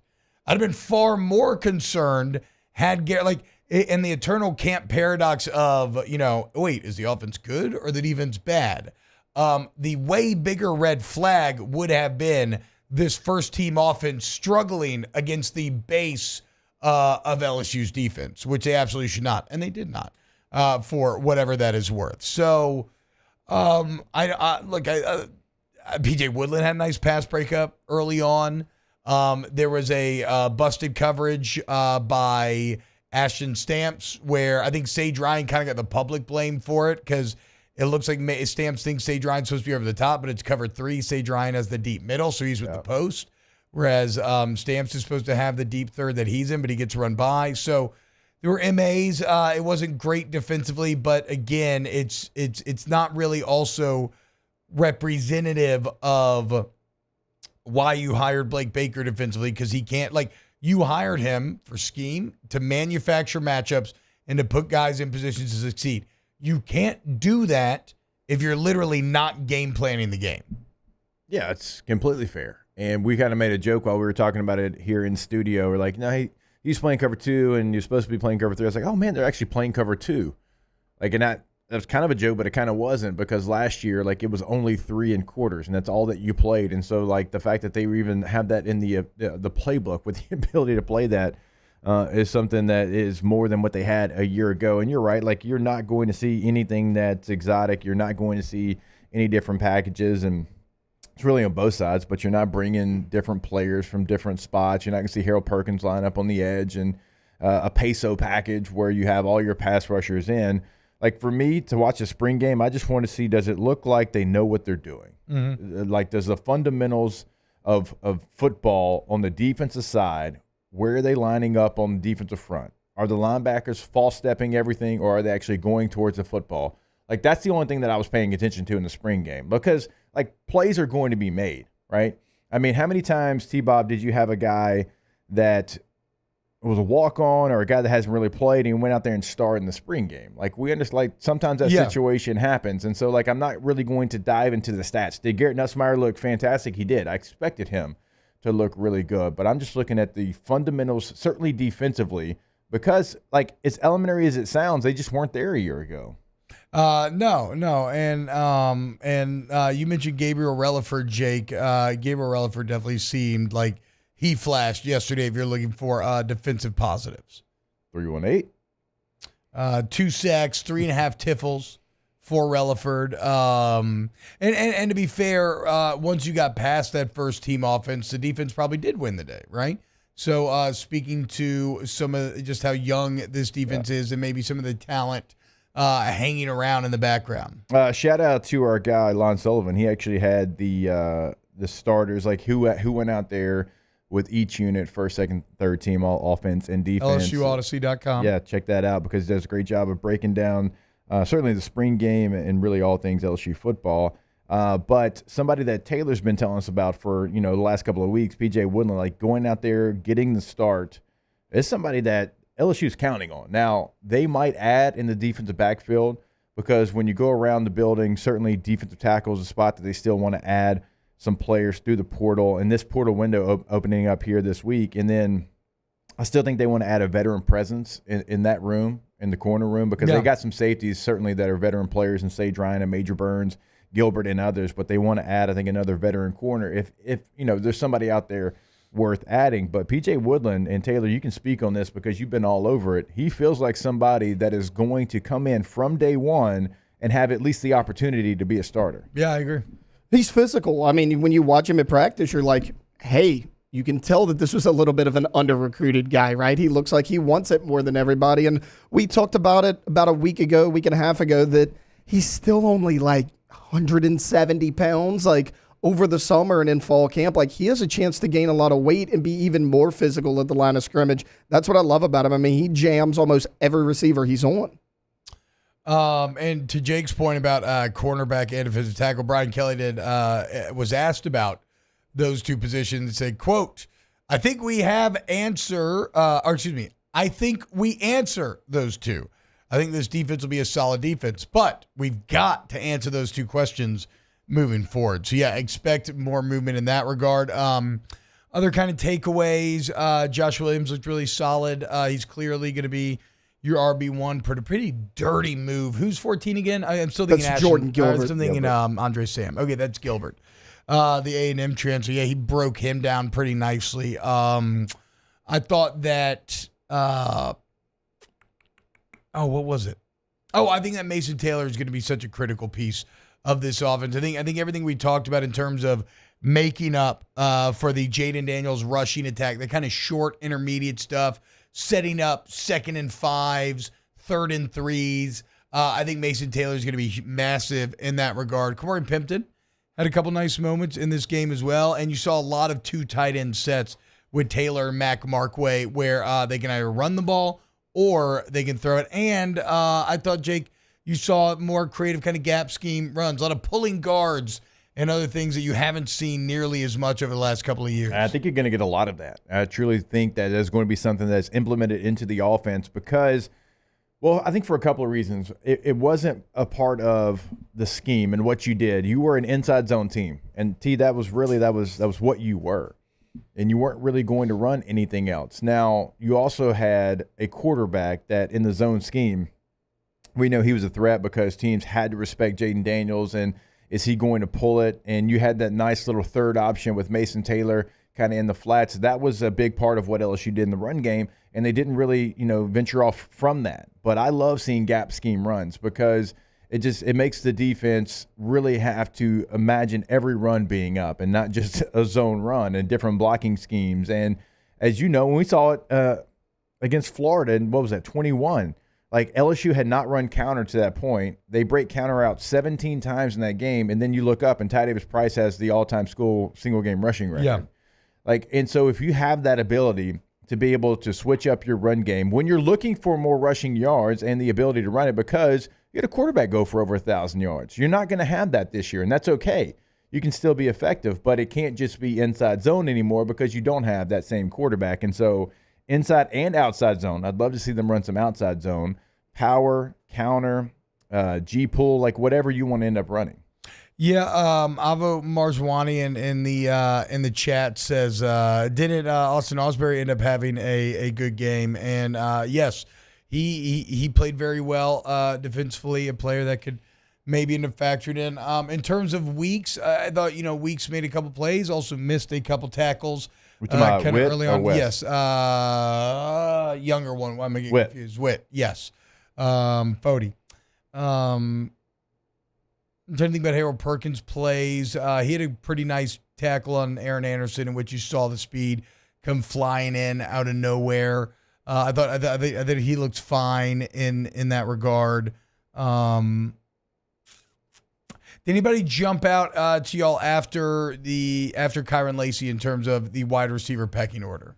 Well, CJ Daniels did some nice things. He's a guy that's competing for that number 3 spot. Everybody says that the top 2 spots are kind of cemented in who's going to be that number 3 guy. I thought CJ Daniels had some nice catches. Yeah, Bilbo says I fully expect CJ Daniels and Kyron Lacey to go 1,000 yards each with this offense. Kyron, I believe, will absolutely hit 1,000 yards, and I think he'll have a damn good chance of getting a second one. Yeah. It's just a question of who that is going to be. Xavier Thomas, obviously. He looked pretty solid, and he's the only guy that really had any flash on that awful Mississippi State offense last season. So he's someone that could be poised to take a big step forward in a more competent offense. I'm trying to look up the stats right now because, gosh, it's a long time ago, but 2005, Benny Brazil, I think it was 2005, Benny Brazil to us was a big-time playmaker. Now, Benny didn't lead the team in receiving. We had Dwayne Bowe, we had Buster Davis, we had Early Doucette. So those receivers obviously were your go-to guys. But when Benny Brazil came in, we knew what Benny could do. Benny was going to stretch the field. Yeah. He was going to get over the top of the defense, and he was going to make a big play. I'm thinking of the 2005 Florida game during the day where Benny made a key play in that game, and he did it multiple times. So if you're looking at receiver, that's what Chris Hilton can be for you. Mm-hmm. He might not go out there and he might not catch 7 passes and have 114 yards. That might not be what he is. Now, if he does, that's great. But he can be that guy. And DJ Chark had some of this before he became a receiver 1. He had some of this in him as well where he was the guy that stretched the field. So this receiver room for me is find your role. What is your role going to be within the offense? Again, because last year, that's an anomaly. You're not going to have 2 guys that are 2 top 5 receivers in the country maybe, but that's okay. 2005 Benny Brazil gave us so much juice, just like I think Chris Hilton can give this offense. And so for me, I'm looking for the receiver room. Kyron Lacey's your 1. We know that. Yeah. And then what are the roles for 2, 3, and 4? Because if you figure out those roles and you buy into those roles, then you can be highly effective. Yeah, and I kind of will there be a true number 2, or will it be kind of more role based and kind of picking and choosing the spots? I don't know. We'll see. Again, I like all the overall talent in that room, though. Any other look? The O-line looked awesome. Obviously, the ones that they should have against that crew where people aren't game planning against you. I thought I still want to dive deeper on him, but I thought DJ Chester acquitted himself very well. in terms of how he played. Didn't really look like he missed a beat. Solid calls. Again, pretty easy mentally on the center. The spring game is, though, so I would have been more alarmed if it looked like there were communication issues or anything up front. Just to back up, because my memory going back all the way to 2005. So Benny, like on the year, he had 13 catches, right at 300 yards, 22.5 yards per catch. Yeah, with 3 touchdowns, and like so that was his role within that team. It's like you're not going to make a play every game, but when you do, it's going to be highly impactful, and it's going to be a shot, and it's going to be a big explosive play. See, and Hilton has the potential to do that, but it should be more still. I'm saying he can do more, and if he does more, that's great. But I'm saying you have different receivers with different skill sets to where if it is multiple guys, that is okay if you don't have a Malik Neighbors and a Brian Thomas. If you have a Kyron Lacey, and then you have 3 guys that kind of fill those other roles. Yeah. It seems like C.J. Daniels probably like maybe the slot there, a lot of mismatches there. Still wonder if Aaron Anderson can ever get it going. Xavier Thomas in that mix. We don't know about Shelton Sampson really as much just yet. Is it Parker, who also seemed to get a lot of the play? Kyle Parker seemed to get a lot of the play come this spring as well. So nothing groundbreaking, but again, I kind of not unlike what we expected, although it does end in a 34 tie for the spring game, which is funny because they have such a weird scoring system with the defense getting like 2 points for a PBU and X amount for missed field goal and all this stuff, and yet here they sit and they ended up tied. All right, so spring in the books for LSU. Let's get into this next. Where do your expectations sit now that you are on the other side of spring practice? Have they changed for this LSU football team? Keep it locked right here on OTB. Off the bench with Hester and T-Bob. What's going on, y'all? Look, man, I talk about Trash Rangers every single day. And if you are in Ascension or Livingston Parish, you're one of the lucky ones because you get to choose who handles your waste management, okay? A lot of us don't. We are forced into whatever company we have to deal with. Well, not you, okay? And look, it's not just your weekly home need. So you go to trashsignup.com. That's great. But if you need roll-off dumpsters, Trash Rangers has 15, 20, and 30-yard dumpsters. How long you need it? Well, they're local. Just call them. Y'all work it out, okay? You don't have to check in. They don't have to. They need national owners who set the prices, right? Because Trash Rangers are locally owned and operated.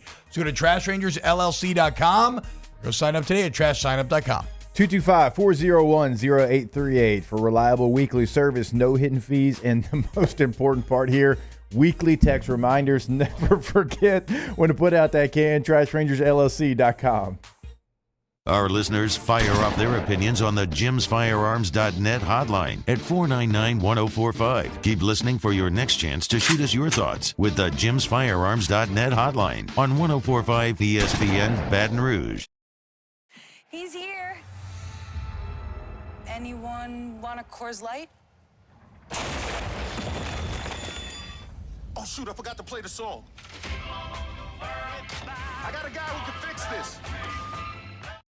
Bayou Chrysler Dodge Jeep Ram is taking $22,500 off the new 23 Ram 1500 SCA truck. We're open for business in our beautiful new showroom and taking $22,500 off the new Ram 1500 truck. All new Bayou vehicles come with a 1 million mile warranty. The crew at Bayou Automotive is going to do right by you.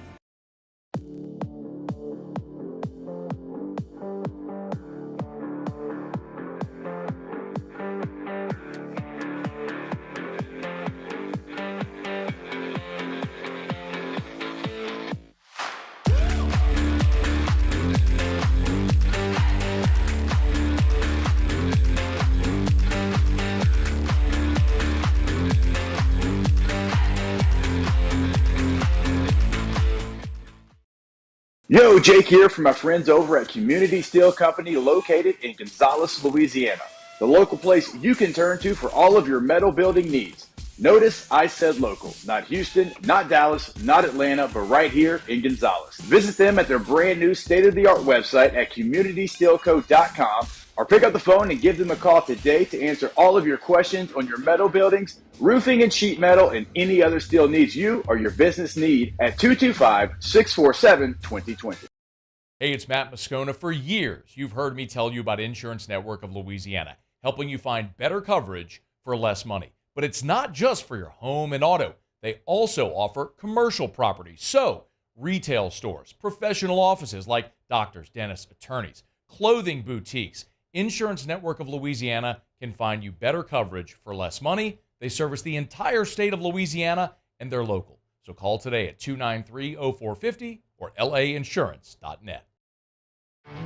There it is, the extra mile, on the border of expected and extraordinary for those willing to go further, like vans customized for work or play, with safety and tech to keep you connected.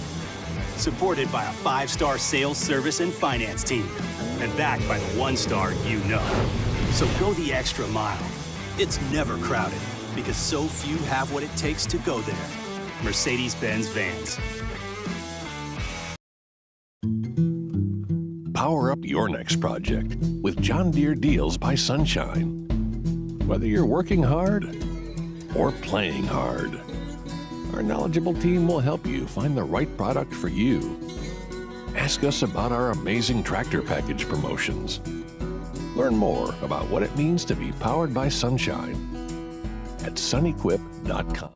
Join me for a Monday edition of the Hunt Palmer Show presented by Gulf Coast Office Products. If LSU loses the baseball series, we'll probably talk spring game first. If they win it, we'll probably talk about that and the Masters. Hunt Palmer Show, 1 to 3 weekdays, 104.5 ESPN, Baton Rouge.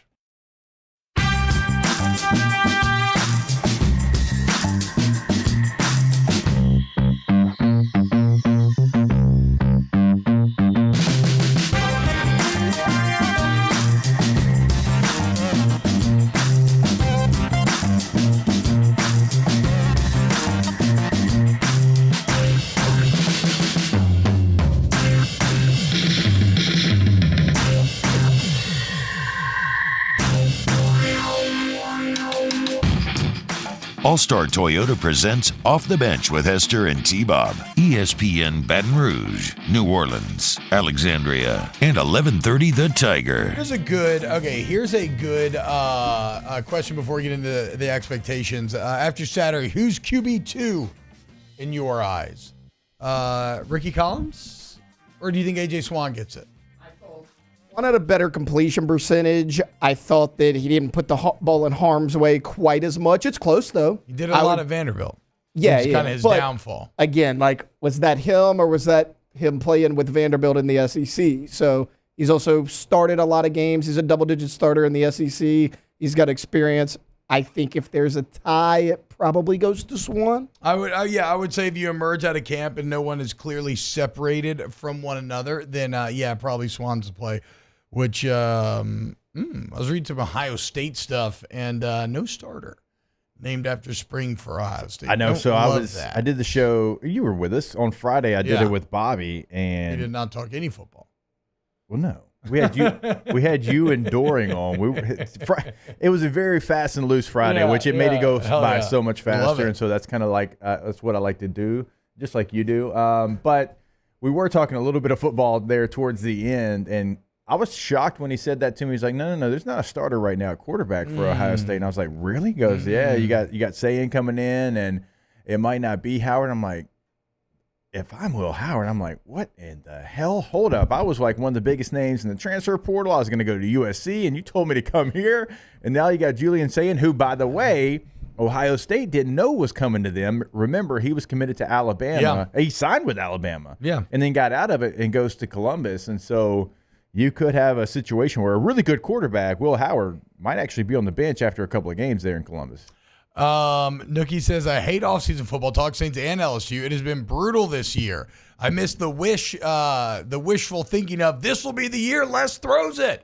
Yeah, that is one of the kind of funniest byproducts of the Brian Kelly era is that there seems in many ways to be a lot more kind of stability and almost less it's kind of sometimes some less drama-filled storylines, especially now you had the whole now after the season it was fast and heavy, right? All the coaching changes, all that sort of stuff. But it's definitely slowed down right now, and the Saints are just an exercise in creative writing in terms of finding things to be intrigued by, as now you are locked into drafting a tackle in the first round. All right, let's though talk about expectation for this LSU football team. It's a 12-team playoff. We've said in the past, if you're paying Brian Kelly $10 million a year and you look at the history of what LSU has done, more often than not, even though we did this game and you would have made it, right under 50% of the time?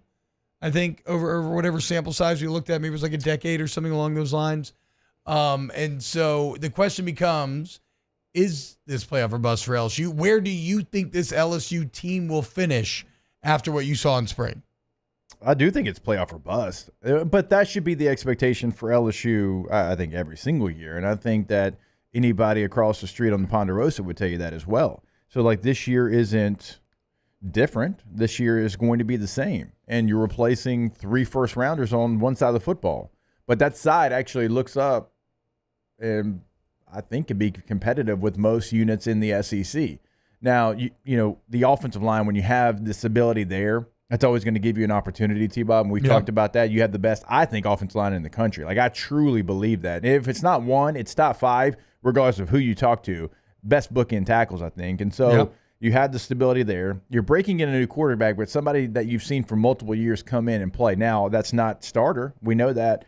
But, that gives you at least an idea of who he is. And so, yes, you're replacing a lot on that side of the football. But just think about it. Last year, you had a defense that was one of the worst in the country.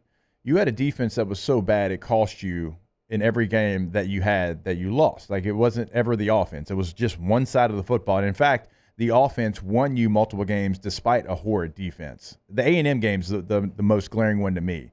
It took Jaden being Superman and the receivers being, Superman in the end zone, some of those fades. Beat a bad A&M team. So when you look at what you have coming back on offense, when you look at changing everything on defense, and you finished one spot out of the playoff last year, then, you should expect to go to the playoff. That should be the standard. You are supposed to be a standard of college football.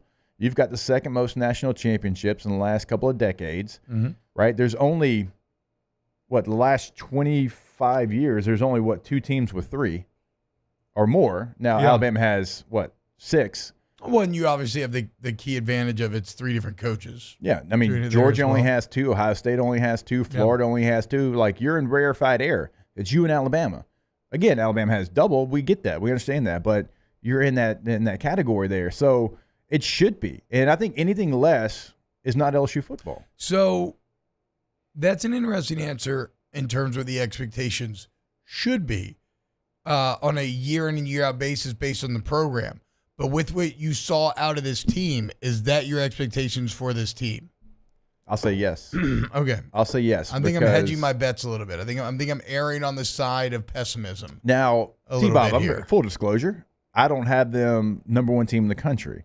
I've got them closer to 12 than 1. Yeah, hell yeah. I mean, I got them right in that, again, in that 15 range. I think. Okay, you probably get what? You guarantee get 3 SEC teams in a 12-team playoff, correct? You believe that? Yeah. Whoever wins the SEC will get in. The second place team will get in. 3 will get in, maybe 4. Okay. Who would be the number 1 team in the SEC? Georgia? Yeah, Georgia, coming in. 2 and 3. Where are we at? You got to think Ole Miss is either in 2 or 3, right? That is their expectation, absolutely. I know it sounds weird to say that before the season about Ole Miss, but yes, that is the money they have put into this roster, the momentum that they built over last year, to last 2 years. 100% Ole Miss believes that they should be 2 or 3. And then do you put Texas in there at 2 or 3? I mean, I got questions about Texas, right? Sark, this is still an outlier year. You're replacing the 2 best interior defensive tackles in the country. You lose A.D. Mitchell. You lose Xavier Worthy. Now, they have a ton of talent coming up, and they return Quinn Ewers, which is crucial. But, they lost all of their weapons. But I still feel and look, and there's still Kalen DeBoer in Alabama. So what I'm saying is for LSU to make the playoff, you have to be better than 2 of Texas, Ole Miss, and Alabama. And I don't know that when I look at this LSU team right here that I can get there quite yet. I don't think people are I agree with you on Texas. The book's still out on Texas because they are, just like LSU, they're losing some big names in the draft. The strength of their defense was up the middle. They lose all of that. The strength of their offense was Quinn Ewers' big plays, the receivers. They lose both those guys. They had an all-conference running back. Yeah. That if he was not injured, would be the only running back in the conversation of a first rounder. Yep. So they do lose a lot. Now, they've recruited well. It's Texas, just like LSU. All right, you're in the same position. For Ole Miss, I do not want to throw slander because I think they've done a really nice job of adding players. But we don't know how those players that you add fit into your system, right? You add a lot of talented players that were other places that weren't great. That's why they left. Like you had some A&M players. A&M had a bad season. Okay, so we have to see how all of that integrates itself. Now, Ole Miss's schedule is probably the thing that's going their way. It is a bad schedule. Yeah. Good for them, bad as far as the teams that they're playing. So, but you play in the SEC, so that doesn't really matter. All right, you go out there, you win your games. But Ole Miss taking that jump from a really, really good team to an elite team, we have to see that happen. We don't know. It's big unknowns for Alabama. It's unknowns for Oklahoma. So there's a lot of question marks in the SEC. Tennessee, I know Aaron loves, me and Aaron were talking about it on Monday. Aaron loves Tennessee, and there's a lot to like. Tennessee and LSU are kind of There's a lot of teams that have a lot to like, but again, there's only limited That's what I'm spots. saying. All these fan bases feel like today they should make the playoffs. So of teams that in the SEC that I feel like Georgia, you can go and put them in there. They're going to be there. It doesn't matter what happens. They will be in the 12-team playoff. And then you start getting into the question marks about Ole Miss and Texas and LSU and Tennessee. So it is open in Alabama. It is open, and I think LSU is in that conversation of those teams to go get those last couple of spots. I only think there's one right now absolute in the SEC, and that's Georgia. Yeah, and again, Ole Miss would have made it last year. They would have been that last team from the SEC, and LSU was what, one spot away, right? They finished 13th. Yeah, and look, you know, or you two had, spots, you had I guess, with a group of 5 Hilton team. ball in the end zone that hit his hands that would have flipped that on its head. So these are the margins, right? But I definitely don't know that. I think there's just too many questions on this LSU team right now, top to bottom, for me to say that I think they'll finish better than all those teams we just got into. But we continue to discuss this. Let's go to that hour number 2 of OTB next. Off the bench with Hester and T-Bob. Go to K to Z window coverings, KTOZblinds.com, KTOZblinds.com. At K to Z, look, we can work with any budget. Okay, so if it's a starter home or it's a home of your dream, you want to shoot for the moon, well, K to Z is going to bring your home to your next level. And really, I mean, what are we talking about, dude? Your home is your most important asset. It's literally what we do like everything in life for, is to have a place that at the end of the day you can go back and it's yours. And so you want to feel happy. You want to feel comfortable.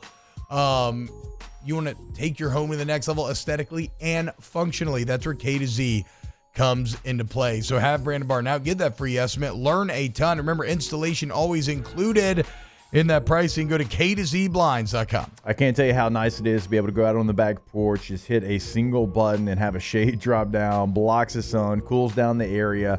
All of that Brandon knew in 5 minutes of coming to my home. He's going to learn your home as well. Know it better than you do. K2ZBlinds.com. In times of need, get a full list of phone numbers, websites, and other important emergency information on the Demco Stormwatch page at 1045ESPN.com. Bayou Ford has the new inventory to get you in a new Ford truck or SUV today, or customize your next vehicle just the way you want. All new Bayou Ford vehicles come with a 1 million mile powertrain warranty.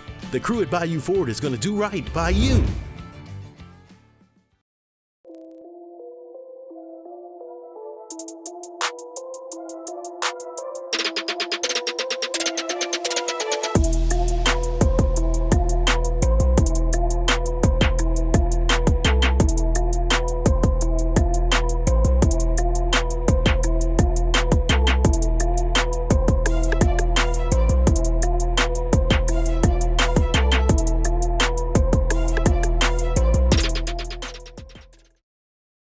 Jerry and Benny Payne began Central Plumbing Company out of their driveway in Tanglewood subdivision.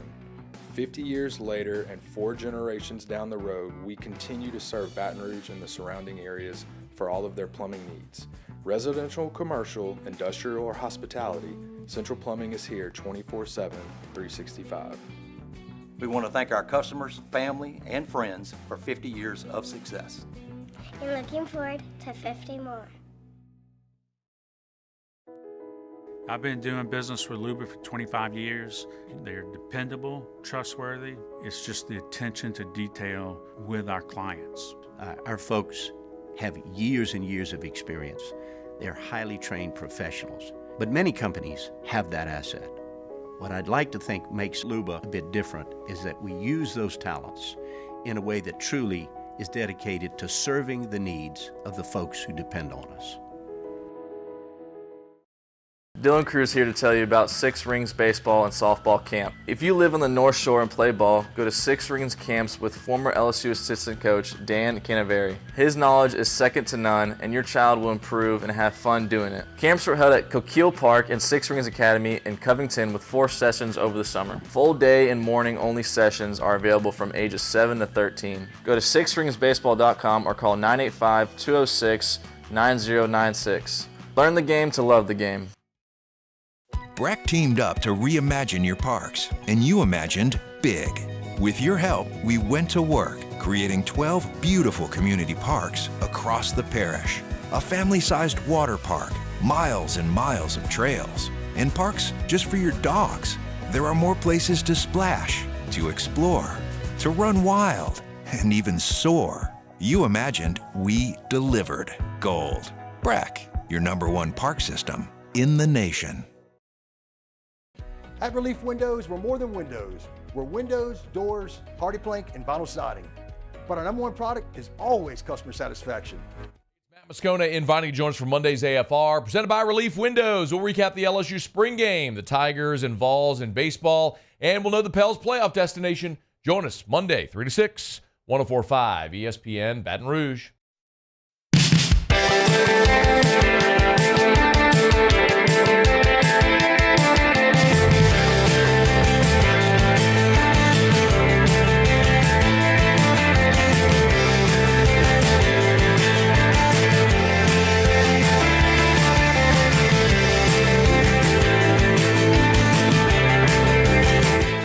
All-Star Toyota presents Off the Bench with Hester and T-Bob. ESPN Baton Rouge, New Orleans, Alexandria, and 1130 The Tiger. Okay, Chad, so you'll be happy to know I just texted Matt about the live ads showing up in the middle of the live stream where you're like watching and mid-segment goes to ads. And we think it's an easy fix. So here's to hoping that we should not have a problem there. So thank you for letting us know. We're going to work on it, man. Hit the like button if you're watching at youtube.com/1045 ESPN. That always helps us. You know, easy, free things you can do. T-Bob is the next offensive lineman. What's your opinion of LSU's offensive line? I think the ones are great. I need to go back and watch the 2 film more clearly and see who I think are the guys. Because, again, I think the backup defense did win the day against the backup offense, which is kind of always the case, you know. Getting a 2 deep of great offensive linemen, Jake, is always next to impossible. Certainly now. Yeah, you basically got to have 7 guys that you feel confident in. And I actually think backup center is one of the key areas in which they still want to do some development. Although, is it Tyjee Adams? Yeah. Who he seems like he has all the hype behind him as kind of the next big man up when it comes to out there at tackle. Yeah, Garrett Dellinger would slide over, by the way, to center. If anything was to happen to your starting center, I mean, that's how. If Chester gets hurt, Dellinger goes in at that position, then you fill in with another guard. So I wouldn't worry too much about, and you know this, Tim. I mean, you're somebody that's done it yourself. You've played all 3 positions in your career. So now I don't know who that would be. I don't know who that guard would be. That's right now. That's the question. You need that's where the 7 comes in, right? It's like an NFL roster. You have your 5 starters, you got your swing tackle, and you got your swing interior guy. Or maybe it's just like you're right. You only draft 7. Yeah. Most times in the NFL, which always made me nervous. T-Bob's exactly right. You would have your 5. You'd have one guy that could play either tackle, and then you'd have your one guy that could play either guard or center. Yeah, that was it. And like you're getting to, it doesn't have to be that guy can play. It's like, okay, well, he's your best guard, but then you have a starting guard who's your next best center. Mm-hmm. You just have a combination that works therein. So maybe that's what Bordelon. I don't know. I got to figure it out. But Bordelon's been playing more tackle this spring than he has guard, but I mean, he can certainly do both. You just, like you're not today's college. And by the way, you do have some 5-stars that are coming. At least one 5-star that's coming in the summertime. So it's late, but you'll have some talent there as well. But in today's college football, you're not going to have 10 to 12 offensive linemen that you feel great about. No, I mean, you never even got it in old college football. You would sometimes you would. Like in 11, we had 9 guys that had started games, and that was a huge anomaly. T-Bob, in 7, we had some defensive linemen. that had to convert to guard and tackle that were starters on that team. We weren't very deep. Like we had Ryan Miller, who was very helpful. He was like our swing center guard, but a lot of our linemen were young guys who were redshirting that year, like yourself. And so we didn't have a lot of depth there. But like think about like a Lance Hurd would normally still be here. He'd be on this team and he'd be a great depth piece. But now he, somebody that had starter ability certainly, but just not on this team because you got two of the best tackles. In Tennessee, I wonder what he I don't know, did Saturday. but you have two of the best tackles in the country, so he couldn't find that spot, and so now he can go, basically bet on himself and put himself available in the open market and get paid, and that's what he did. And so the fact that you have a starting five you feel good about, and then you have the ability to move a center, you're looking for two more guys that you can count on. Adams looks like one of those guys. Now you're trying to find out who can that swing guard be, because you feel good about your backup center, Dellinger, who's done it before. Nookie says, expectations. Past three coaches have won the Natty in year 3. Can't believe y'all are giving them a pass. Everyone gets a trophy. Again, I think there's a difference in I agree with you maybe from a program expectation standpoint. And Brian Kelly has really made no bones about it since he got the job that year 3 was going to be the big step forward. I just don't know if I see it right now looking at this team. I think also he took over a worse situation than the past 3 coaches and then got regard. But again, you don't have to necessarily deal with this nuance if you don't want. Hour 2 Off of the the books. bench with Hester and T-Bob. Hour 3 coming up next. I want to remind you, go to RejuveMeMedical.com. Restore me, refuel me, rejuve me. You need somebody who is going to fight the aging process, okay? Why not treat the untreated effects of aging, which I think we got to take it for granted sometimes, how you get people out to repair your home, your computer, your car, whatever. But your body, you're like, oh, no, body's just age. That just happens. Well, yes, but there's a lot of technology, a lot of research that has gone into fighting that. And at Rejuve Me, they are your experts. And so get your labs drawn with a free consultation and let your body be the guide for them to customize a plan for you to get you where you want to be. Go to RejuveMeMedical.com, RejuveMeMedical.com. Yeah, when you go to that website, you can check out a full list of their locations. Remember, they are going throughout the state of Louisiana. They're opening up now in Mississippi as well. So if you're in a listening area, go to the website and get that consultation set up at RejuveMeMedical.com. Breck teamed up to reimagine your parks, and you imagined big. With your help, we went to work, creating 12 beautiful community parks across the parish. A family-sized water park, miles and miles of trails, and parks just for your dogs. There are more places to splash, to explore, to run wild, and even soar. You imagined, we delivered. Gold. Breck, your #1 park system in the nation. Gulf Coast Bank and Trust is giving our customers the power to bank anywhere, anytime during this challenging event. And we're right there with you. Our mobile banking app is a smart way to manage your money and time. Gulf Coast Bank and Trust, the bank that cares about you.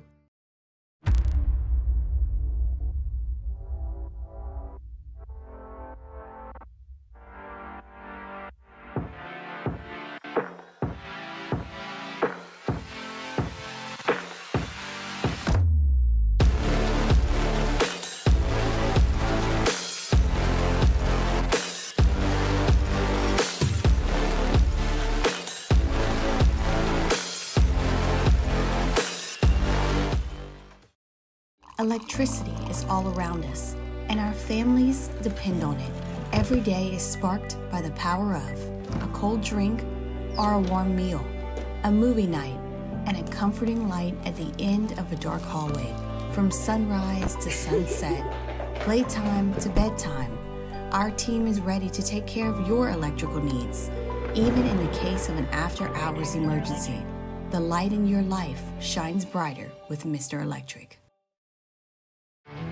There it is, the extra mile, on the border of expected and extraordinary for those willing to go further, like vans customized for work or play, with safety and tech to keep you connected, supported by a 5-star sales, service, and finance team, and backed by the 1-star you know. So go the extra mile.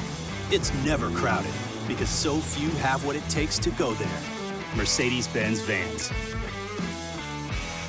Hey, it's Matt Moscona. For years, you've heard me tell you about Insurance Network of Louisiana, helping you find better coverage for less money. But it's not just for your home and auto. They also offer commercial property, so retail stores, professional offices like doctors, dentists, attorneys, clothing boutiques. Insurance Network of Louisiana can find you better coverage for less money. They service the entire state of Louisiana, and they're local. So call today at 293-0450 or lainsurance.net.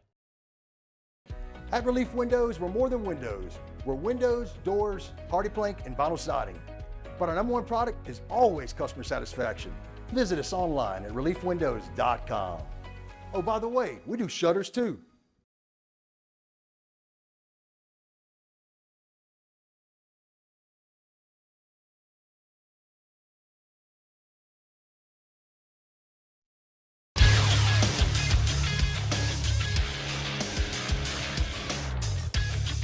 Good morning. It's 9 a.m. here on Monday, April 15th. Today in Baton Rouge, you can expect mostly sunny skies with a high of 85. In hour 3 of today's show, we'll start off with some weekend winners, talk the latest with the New Orleans Saints free agent signings, and some LSU football recruiting. If you missed hours 1 or 2 of the show, you can catch them in the on-demand section at 1045ESPN.com. You can also follow us on Twitter or Instagram at OTB_ESPN and watch us on YouTube at the 1045 ESPN channel. Hour number 3 of Off the Bench, live from the Mercedes-Benz of Baton Rouge studios, starts now. Let we go! All-Star Toyota presents Off the Bench with Jacob Hester and T-Bob Hebert. Yeah! Off the Bench with Hester and T-Bob. Hey, P, they said I got to come off the bench. All-Star Toyota presents Off the Bench with Hester and T-Bob. Yo, yo, yo. Oh, what happened, y'all? 2 hours in the books. Show is rolling right along. Hour number 3. It's because we got a lot we've been getting to today. Another disappointing weekend for LSU baseball. We haven't touched on softball yet. I'll touch on it a little bit here in a second. Obviously, the Pelicans, after the highest of highs, winning that game against Golden State, which it's crazy how much things remain the same as they change, right? Like, Steph Curry remains one of the most terrifying players to play against when your team desperately needs it. That run that he was leading at the end of the game felt so faded. The final 3 just barely not falling. And turns out LeBron James still terrifying as well when you really need a win. And he's on the other side of that docket. So Pelicans win a massive game, then lose a massive game, and now will find themselves in another massive game this Tuesday in the Smoothie King Center against the Los Angeles Lakers. So we'll continue to talk about that over the next couple of days. Right now, let's dive into some weekend winners. Live at lunch, first class. That's how winning is done. That's right. We can't have anyone freak out there, okay? We've got to keep our composure. We've got too far. I'm by winning. I win here and I win there. Now what? Are you doing what it takes to win a championship? Wow, winning. Well, then I guess there's only one thing left to do. What's that? Win the whole thing. All right, my first weekend winner. So I said we're going to talk LSU softball. Now, unfortunately, softball ends up losing the series to an Auburn team that had kind of struggled in the SEC thus far. So really disappointing overall. But I got to give a weekend winner to Tiger Park, dude. So first off, shout out my guy, Jesse the Jetpack Don, my former For Mandalore podcast co-host. He threw out the first pitch on Friday for the softball game. Was my guy a bit nervous? Absolutely. I believe his heart rate, according to his iWatch, reached 160 at a certain point. But delivered a pretty nasty sinker. A little drop ball there to set the tone. Unfortunately, the team could not fall through. But the reason why I'm saying weekend winner, Jake, the box needs to capture some of what Tiger Park has as you look to redo the box, because it is probably a top 5 sports memory for me, no exaggeration, of all time being out there. I mean, unbelievable spring weather, beautiful setting sun throughout the game. You have the berm, right? Just the berm is the greatest place on earth. That just great hill and field in the outfield. I don't think I saw my daughters the entire game. Yeah. You know, they're running around with friends, having fun, throwing the football, digging, playing games. I got a little 1.5-year-old who all he wants to do is run around and because there's no seats that he has to stay in. He can do that. It was like 3 or 4 different families. At one point, we looked like King of the Hill out there. 5 dads lined up, just all drinking beers, heckling the opponent. It was an unreal good vibe at the Berm. So shout out Tiger Park, shout out the Berm specifically. And again, Alec Box, you need some of that. I get that it's different in terms of the population and how many people are going to go to the game, but everything is far too sterile, far too not family-oriented, and just far too uptight in the box right now. This is not minor league baseball. It's not professional baseball.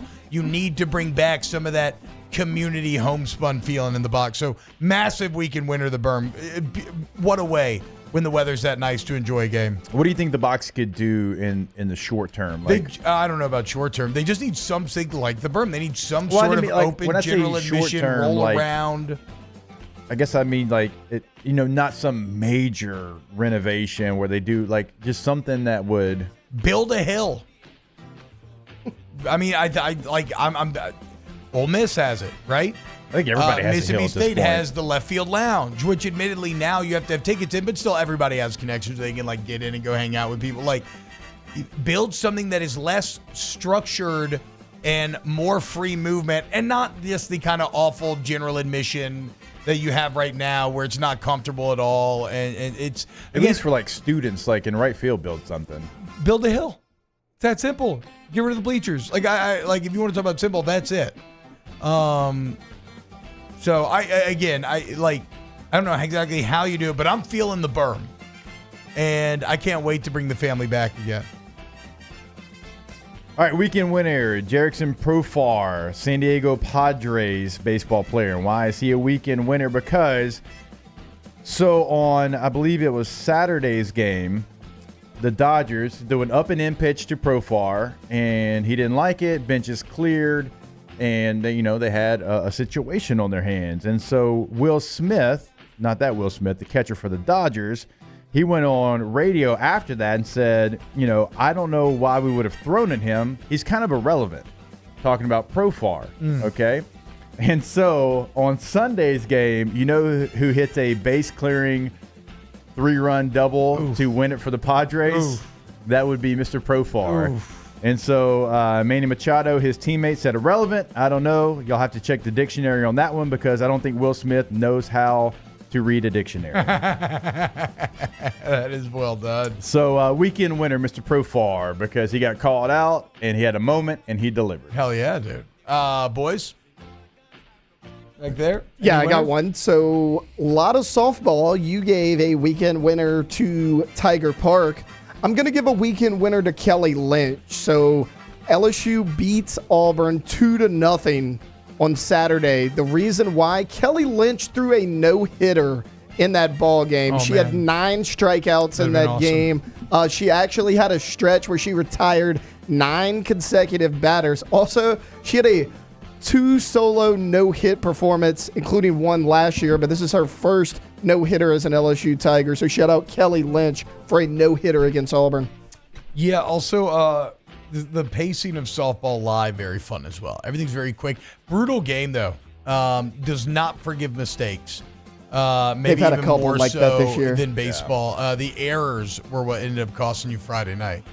All right, my weekend winner is actually Neil Shipley, who you guys may not know who that is. However, he was the low amateur at the Masters, and he got to play on Sunday with none other than Tiger Woods in his final round. Cool. That's pretty crazy. And he was the only amateur that made the cut, so he already knew he was going to be being able to visit Butler Cabin, which is where they give the green jacket to the winner. The low amateur always goes as well, and they interview him. And so he got to do that, got to play with Tiger on Sunday. And also, there's a video. Apparently, I can't find the video yet, but there's a reporter asked him a question. He said during the round he saw Tiger Woods hand him a note, and he asked him what that note was, and Neil Shipley was like, "I don't know what you're talking about. That didn't happen." Yeah, and good man. So Neil Shipley, my weekend winner. Might as well throw one to Scheffler. Yeah, as well. Of my course. next one. Anytime you are supposed to win a golf tournament and you do, it amazes me. Because again, like we talked about, golf is one of those things where the variance in form boggles the mind, right? It's not like other skills where if you're good at it, you should be able to replicate it pretty consistently. There's so much variance in golf, and you're dealing with such a large field. There's only one winner. Like, think about this. You play the Masters for a decade, it's only 10 opportunities to win the Masters. Like, I know that sounds very dumb, but if you really think, like, that's not a lot of chances. No, it's not. And so to now have 2 for Scheffler, like you said, going into the tournament last week, Taylor, this is a guy who the analytics were saying is playing it like as well as Tiger did in his prime. That was on display as he really, it was competitive, but he didn't ever look, he just felt very in control all weekend long. Scottie Scheffler taking home his second green jacket, clearly the best golfer on the planet right now. Second green jacket. He made $3.6 million by winning the Masters and got 750 FedEx points. Well, isn't this good for golf too? Golf needs a face. They have not had a face of golf since Tiger's dominance. Not for a long period of time. They've had flashes of Rory and you thought Speed was going to be that guy. He had the run where he almost won a calendar. So you thought he was going to be that guy. He's faded. Brooks Koepka got hot, not super likable though. I mean, Scottie Scheffler's the guy out there that like, you know, if he continues going, all right. But I would kind of agree with the assertion. I don't know if Brooks is. I think I like Brooks, but there's a lot of people that diehard love. Oh yeah, for sure. I'm a Koepka fan. There's a lot of people who aren't after Brooks Koepka, so you are right about that. But no, I mean, you know, he's not a controversial figure. Everyone seems to like him if he continues his dominance. Like, this is good for the sport of golf.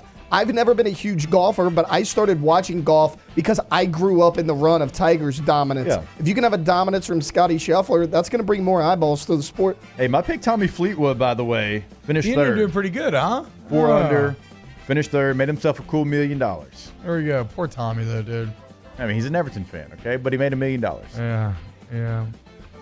I saw this stat somewhere about Scottie Scheffler about how much money he's made this year, and I think it said he's made like over $300,000 a day or something so far this year. Jesus. It's such a big money sport too that like the sponsors just love handing out massive deals to the homies. All right, my next weekend winner, Boban. This is actually a pretty funny moment. So this is in a. Oh, let me remember. I just saw the video for the first time this morning. I sent it to you. Yeah. Okay. You checked it in the group. Yeah, it's in the group. Okay. So this is from Rockets Clippers. Yeah. And it's actually a close game. Now the Rockets not really anything to play for at this point, but up 105-97. And I guess there's a promotion in LA. If the opponents miss 2 free throws in a row, they get free chicken. Boban had missed 1, and here's what happened next.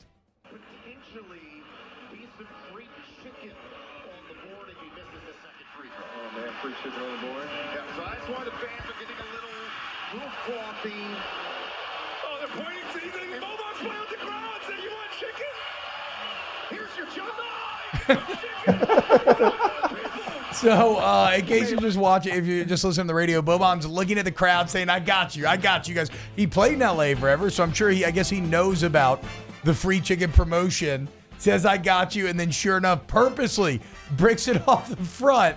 Up 8, tight game, 4 minutes up, bricks it off the front and runs back holding up a 1 to the crowd as the crowd goes wild for the free chicken. Thanks to Boban. Man of the people. Yep, man of the people. One of the tallest players, by the way, ever in NBA history. John Wick star, right? Isn't he in John Wick? Yeah, he was. Yeah, he was. Well done. I'll stay in the NBA. And this is really a weekend winner for like all NBA players. And we talk about it all the time. Like, I was fortunate enough to play in the NFL, the most popular sport. It's not even close, but it just tells you the difference in salaries because of the roster size and just a lot of different factors. Yeah. Grayson Allen. Okay, we remember Grayson. Everybody remembers from Duke, right? Everybody remembers Grayson Allen. Do we know who he plays for now? I know is he with the Suns? Yeah, with the Suns, right? With Suns. T-Bob, do you know that? No. Okay. T-Bob definitely knew that. I could tell. Yeah, he knew. Bucks. He was for a little bit, but he's with the Suns, okay? Well, whatever. He just signed a 4-year, $70 million extension with the Suns. The NBA is stupid. I'm sorry. It is. I know, but again, okay, there's 53 on a single NFL team roster. You got like what, It's 13 to 15 on an NBA Yes, roster? that's Yeah, what I'm 15 is your saying. max. But essentially, one NFL roster is nearly 4 NBA rosters. He averages 13 points. 13 points. And he's 13 got 4 points, you get years, 80 mil, yeah. $70 million. Yeah, man. You know, it's crazy. It's crazy, but y'all, I'm bitter. I know I'm bitter. I mean, again, not even for me. No, I know for Drew like for Holiday's my awesome, brethren. but what did Drew just sign? And at his age? Yeah. 4 years, 140 or 130? God. Like Grayson Allen is like the equivalent of like who? Like let's in Saints terms, who would he be the equivalent of? Foster Moreau. Foster Moreau was the exact like the player that popped into my head. And how much is Foster He making? probably 13 points a game is probably more than what Foster's getting. I don't think so. In the NBA, where you're at minimum the 5th best player on your team. Yeah. I mean, maybe in so. 5 out of 15, and that's probably being generous. Yeah. Even Maybe if so. it was Carl Granderson.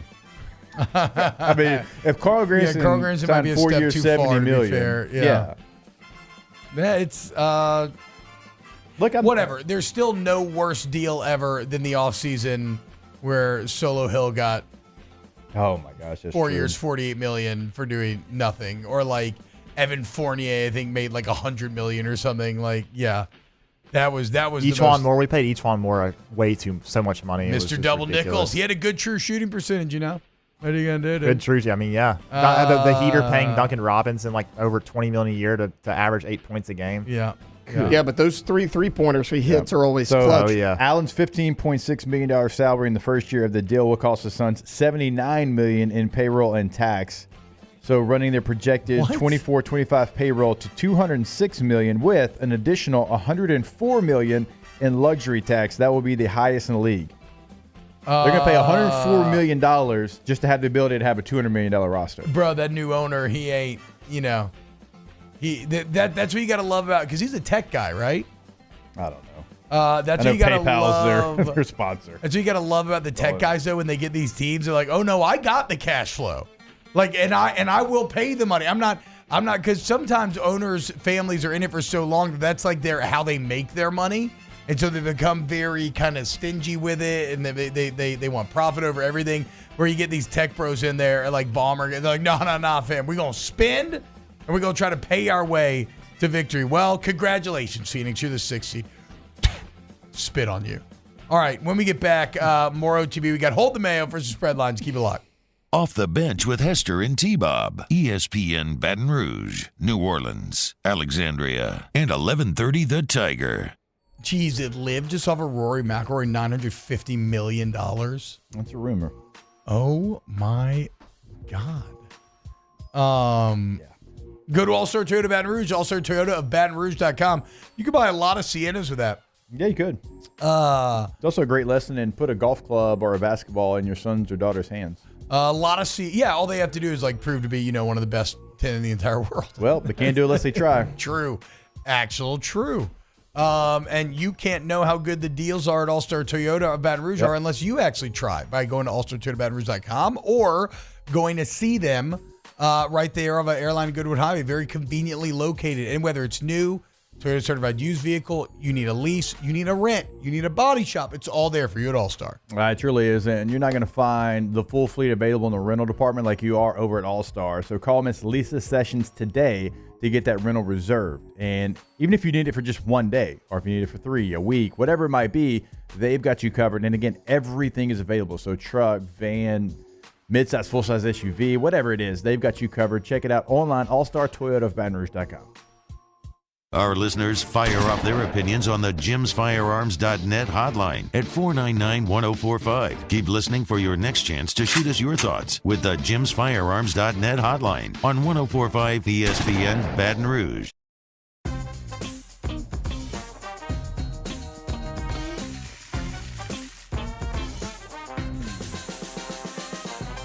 The best kept secret in town is out. Discover Tallulah at the Renaissance Hotel on Bluebonnet.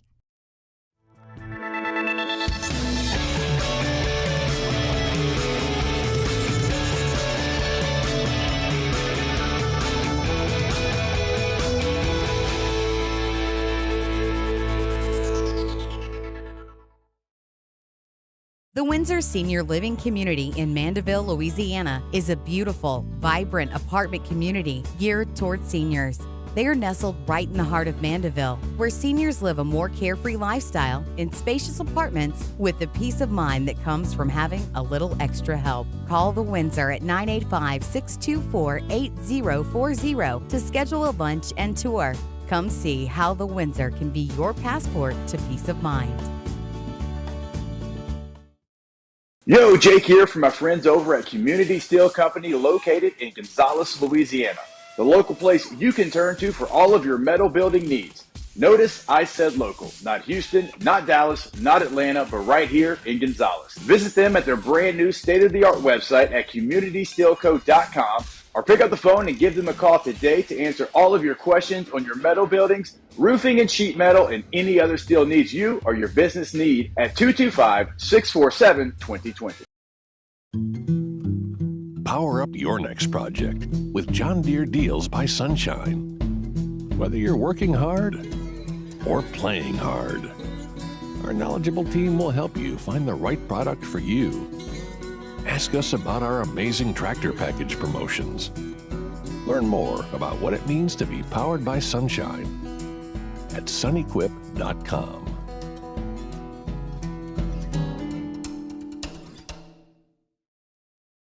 Jerry and Benny Payne began Central Plumbing Company out of their driveway in Tanglewood Subdivision. 50 years later and 4 generations down the road, we continue to serve Baton Rouge and the surrounding areas for all of their plumbing needs. Residential, commercial, industrial, or hospitality, Central Plumbing is here 24/7, 365. We want to thank our customers, family, and friends for 50 years of success. And looking forward to 50 more. I've been doing business with Luba for 25 years. They're dependable, trustworthy. It's just the attention to detail with our clients. Our folks have years and years of experience. They're highly trained professionals, but many companies have that asset. What I'd like to think makes Luba a bit different is that we use those talents. Charles Handegriff, join us for the Monday edition of Live at Lunch from the Queen Casino, downtown Baton Rouge. We'll take a look back at the Masters and LSU's 3-game set with Tennessee. Live at Lunch, 11 a.m. Monday on 104.5 ESPN Baton Rouge.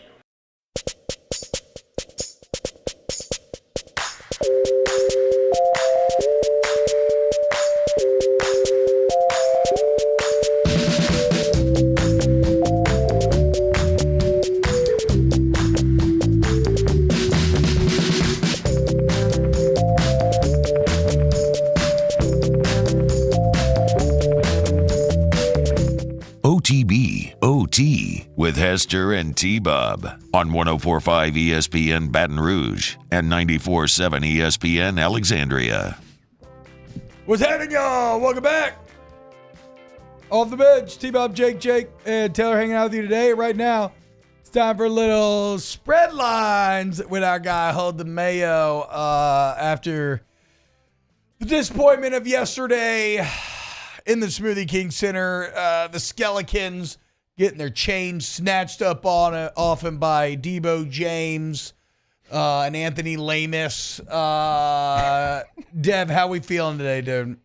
And Austin Reeves. Everybody got it in on the Pels yesterday, and we feeling discouraged, man. How could you not? How was spread quarters? Y'all did a call-in show yesterday? Yeah, but when the Pels lose like that, dude, everything goes wrong. The phones become disconnected. Yep. You know what I'm saying? It's a domino effect. So I did a show, but I don't know, like Cox disconnected the phone halfway through the show. So well, no surprise they have it out for you. I mean, at this point, they don't like you at all, Dad. No, they're trying to good screw news you. is AT&T Fiber is in the neighborhood, baby. In the neighborhood. Yeah. That is big. Okay, one thing I forgot to mention during Winners, I was gonna do Max Holloway for that incredible. Oh my gosh, I even had it in final my 10 files. seconds, 1 second on the clock, just pointing to the ground, saying, "Let's have this out over the last hit," and then finding that overhead right for a freaking knockout and a half. Don't play that highlight, Taylor. Yeah, and I know Dev knows this, but you can bet on if the fight will finish in a knockout in the last 30 seconds of a fight, and the odds are crazy. Just got to be insane. Yeah, they're crazy. Even though the BMF fight would be one of them. Oh, they were Dev. It was like plus 10,000 or something. It was crazy. So before you get back to the Pels, though, Dev, I know you and Alondra are kind of our resident UFC lovers. How'd you feel about UFC 300? I thought it was an awesome show, man. I had about 10 people over. It's just a good time. Like, if you've never watched UFC in your life and you just watch that fight right there that we're talking about, Max Holloway, you'll instantly become a fan. Yeah. I mean, it's everything they talk about from hundreds of years ago with gladiators and all that stuff. Like, it don't get more gladiator than that. I mean, you got the BMF belt on the line. That two of the baddest dudes in the sport. And Max Holloway, the last 10 seconds, is winning, doesn't even have to do this, calls Justin Gaethje to the middle of the octagon, and they just start swinging. Dude. And, they went full bar brawl at the end there. Which, again, this is for the BMF belt, right? So, that's the whole reason why you're in the fight in this first place, is to really put on a show, and they did that and then some. And you know when Dana White shares the clip, because they don't ever share clips of knockouts, right? They want you to obviously tune in and watch it. Right. Yeah. But when Dana White is sitting octagon side and he's sharing the clip, like, this dude's a fan too. You know what I'm saying? Like, that's what you want to see in the UFC. Deb, before we get back to the Pels again, I'll offer you an opportunity here to speak publicly on last night's Monday Night Raw. So we spoke to you Monday morning last week, and you were very high on wrestling. WrestleMania had been a resounding success. You were talking about how it brought you back to your kid. You were back in the post-McMahon. Triple H finally maybe actually has creative control. And then you texted me Monday night that you felt a bit like you got duped. Yeah, just felt betrayed. It was a 5 out of 10 show. But you know what, dude? I've come to peace with, this product is not just for me no more. You know what I'm saying? Yeah. It's not for the people that grew up in my era. It's for somebody else. You know what I'm saying? And I don't know who that somebody else. I would love to meet them, but this product is just all over the place, dude. Like, how could you have such an epic show? And then following it up, the Monday Night Raw is supposed to be the best Raw of the year. Yeah. And it was, you know what I'm saying? Like, I was looking for other stuff to watch. It was just not good, man. Did we ever figure out what The Rock handed Cody Rhodes? No, we didn't. We gotta just imagine that. But I just feel bad for everybody that I hyped up that tuned in, that Monday night, because I know it was a disappointment. Well, again, so now I guess we circle back to disappointments. Dev, when you look at yesterday's game, getting outscored 50-12 in the first half in the paint boggles the mind, especially when you got your boy Jonas right there on the bench. What was your thoughts on kind of how Willie Green chose to try to combat AD and LeBron and company? Okay, so I'll just say this. I've never been one to really criticize Willie Green. Yeah, but me either. It's sickening, man. It's gross. It's like I wanted to grab Pedialyte. It's the 4 Cody Zeller minutes. It's like, and people could be like, oh, well, it's only 4 minutes. Blah blah blah. Dude, you only got so many minutes left. You got 2 games worth of minutes left, and you want to use 4 of them for Cody Zeller and sit Jonas on the bench. He played 7 minutes yesterday. That is so obnoxious. That is like, there's nothing that correlates to that from the season. You know what I'm saying? Like, when Cody Zeller came in, I'm not putting it all on Zeller. I'm just saying this is the type of lineup decisions we're making. When Cody Zeller came in, there was nothing during the season where we were bringing Cody Zeller in like that. You know what I'm saying? No. Playing in the second quarter. It just makes me wonder because, again, this is why I, too, like, especially with a sport like basketball where I'm just a fan, right? I have some level of football knowledge I feel like that I can speak on, but, like, basketball, I'm just out here watching, having fun. What in the world? It just, even to the layman, it's like, I just wonder what they saw outside looking in to make them think that that was the matchup against that team. Because you tried to go small and you got it shoved down your throat because of it. Right, and that's the thing, like, dude, it's not like Cody Zeller came in, got a few rebounds, and scored a couple baskets. No, dude, like, them 4 minutes, he had 1 assist. What did you accomplish? Yeah. Oh, and the Lakers had, like 20 assists after, like, the first quarter? Yeah, LeBron something had 30 absurd. in the first half, and then AD went for 30. So it's like, to sit there and be like, oh, yeah, this guy, he'll probably give us a better look. No, man. Even if Larry's not playing good, Jonas is not playing good, you still go with them because that's what you've done the entire season. That's your identity. Why would you put on a new pair of sunglasses when you've been wearing the same sunglasses? Do you agree with my take that they should put Jonas in this game and he should just punch Anthony Davis in the ribs? Yes, I do. I mean, just like beat Well, if him you're going to up. put somebody to punch in the ribs, put Zeller in there, let him punch him in the ribs, get a tee, get thrown out, and then you just then you move on. Yeah, that's how you sell Zeller right there. That's how you sell. Yeah. Just go full Zeller goon mode? Yeah. Just hockey goon Zeller? Yeah. The only thing is, though, Jonas is probably the second strongest. Yeah, so I guess you can get Zeller for the cheap shot. Yeah. But, like, Jonas is the second strongest physical strength player in the NBA to Steven Adams.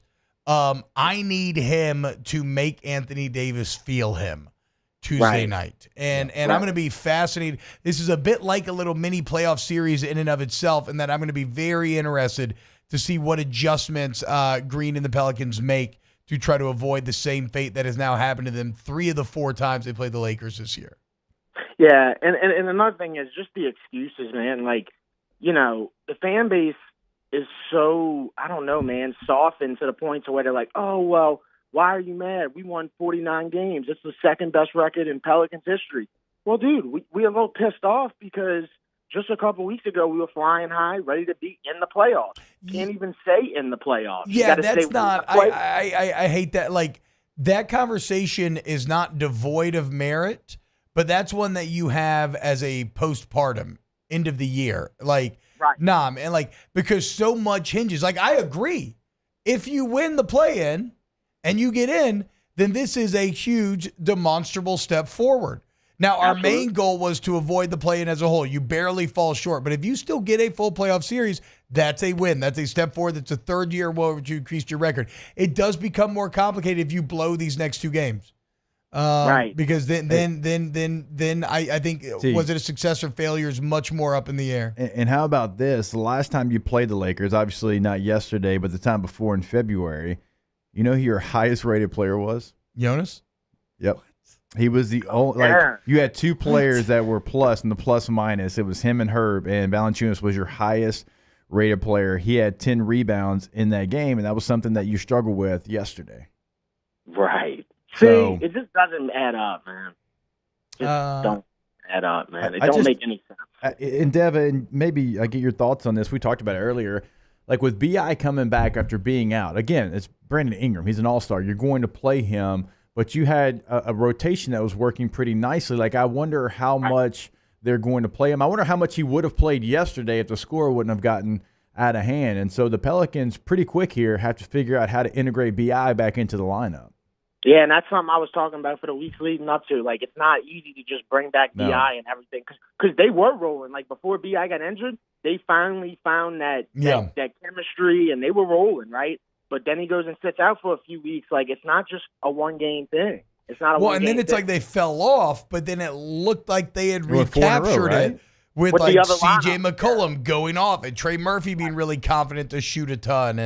And so, yeah, that was kind of felt like a potential wrench in the system in some ways. But, you know, look, man, I'm going to be honest. I'm not optimistic about Tuesday. No. If we got to play Golden State, what would it be, like Thursday? I do feel good about that. You know what I'm saying? But I guess. I don't feel good. I honestly don't feel good about any of it. The Lakers keep whooping your ass. Golden State's really hot. I love what you just did the other night, but you had to go all out from 3 to accomplish that. And then if it's the Kings, like, I mean, you 5-0'd them, but that becomes that annoying math of like, but can you 6-0 them?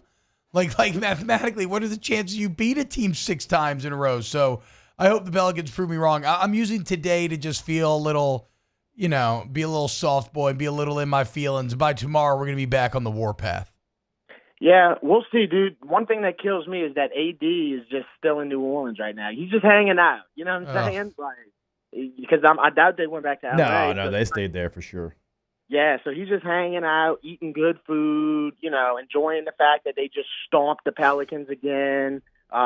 It's sickening, man. It was a sickening game. It was the worst. I think that was the worst one all year. I mean, I know we've been beat by the Lakers a few times, but that was the worst one to me. I mean, show a little pride.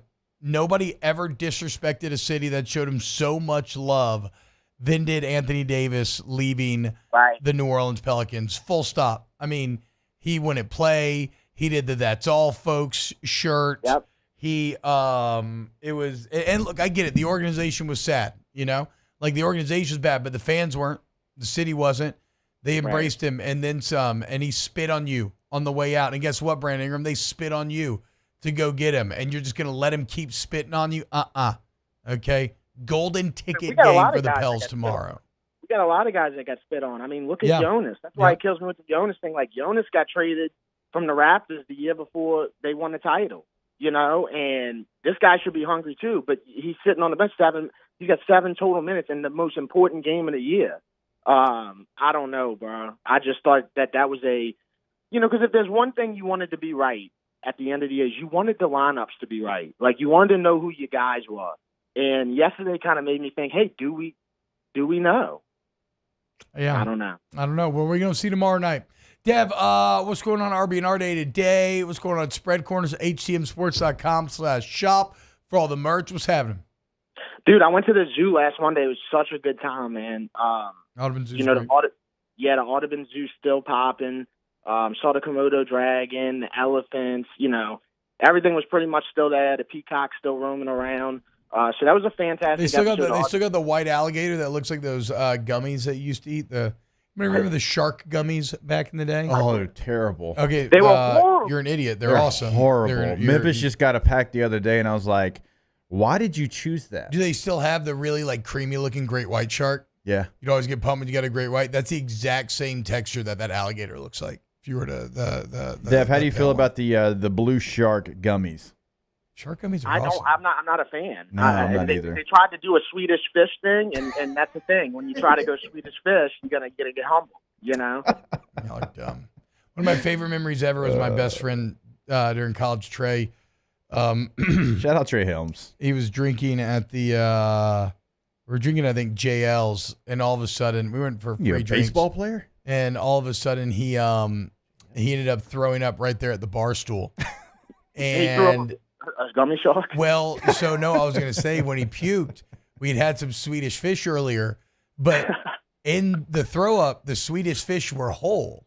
He was eating them like a shark. He wasn't even chewing. He was drunkenly shoveling so many Swedish fish into his mouth. Those are not small. That he was just swallowing them whole, no chewing whatsoever. You felt bad for the fish, like you didn't want to chew them? I don't know, dude. And then there they were, just sitting there all over the ground. I actually lost a cap on a Swedish fish in Mobile this year at the Senior Bowl. It's sticky, Bo. I know. It's sticky. Yeah, well, and just while we're on the point of Swedish fish, I want to just shout out Dots, bro. Dots. I love Dots, dude. I'm a massive Dots fan. T-Bob, I've seen T-Bob eat some Dots, and you've never heard somebody breathe out of their nose louder than when he eats Dots. Well, it's because I eat a whole box at once. At once. Yeah, you drop the whole box of Dots in there, and you just chew it for the next 30 minutes. Yeah, and you do. Stick it in your just molars.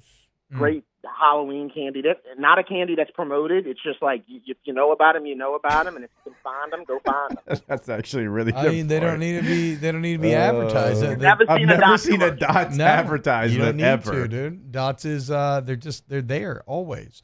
All right, Dev. Any ideas at RB&R today? Where are you going? Nah, bro. I have no idea, but I do have merch in the shop, hmsports.com/merch. /merch, my bad. Yeah. Well, or you could do shop too. I got it to where they go to it. And it's all Respect Your Body stuff. So, yeah, I got that going. And, it'll be somewhere on the South Shore today. It'll be somewhere probably in New Orleans on the West Bank. There you go. Deb Snow, at Snow Like John. Hold the mail. Take it easy, brother. All right, y'all take care. Have a good one. You too, man. All right, when we get back, more OTB. Off the bench with Hester and T-Bob. Get Gordon and get it done. Look, Gordon's going to get it done for you. If you get in an accident and you need somebody who's going to fight for you and get you what you deserve, Gordon's your answer. But we always do great promotions over at Gordon McCurdy Injury Attorneys. And right now, if you are a 2024 graduating high school senior, I want you to go to GordonGives.com. That's GordonGives.com. You go there, you can find details on how to win the Gordon Gives laptop giveaway, as we're going to be giving away 12 premium laptops to 24 graduating high school seniors. Go to GordonGives.com and give yourself a chance to win today. You can go to GetGordon.com to see what they can do for you in the courtroom. Past client results, cases that they can handle for you. We always tell you, get a consultation set up right there on the website. You can get a question answered right there on the website. And so you can always do that, again, for the courtroom. And then what T-Bob's talking about, they're always doing something in the community at Get Gordon on all major social media. And then pick up the phone, your area code in Louisiana, followed by the 8s, 888-8888. Get Gordon and get it done. In times of need, get a full list of phone numbers, websites, and other important emergency information on the Demco Stormwatch page at 1045ESPN.com. There it is, the extra mile, on the border of expected and extraordinary for those willing to go further, like vans customized for work or play, with safety and tech to keep you connected. Supported by a 5-star sales, service, and finance team. And backed by the 1-star you know. So go the extra mile. It's never crowded because so few have what it takes to go there. Mercedes-Benz Vans.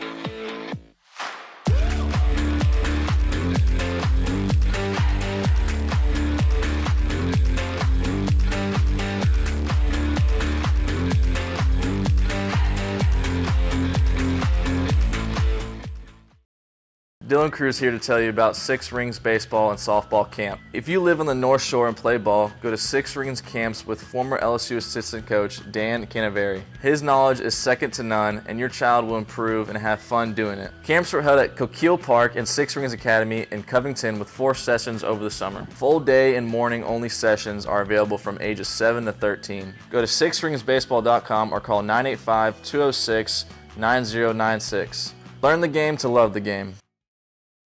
BRAC teamed up to reimagine your parks, and you imagined big. With your help, we went to work, creating 12 beautiful community parks across the parish.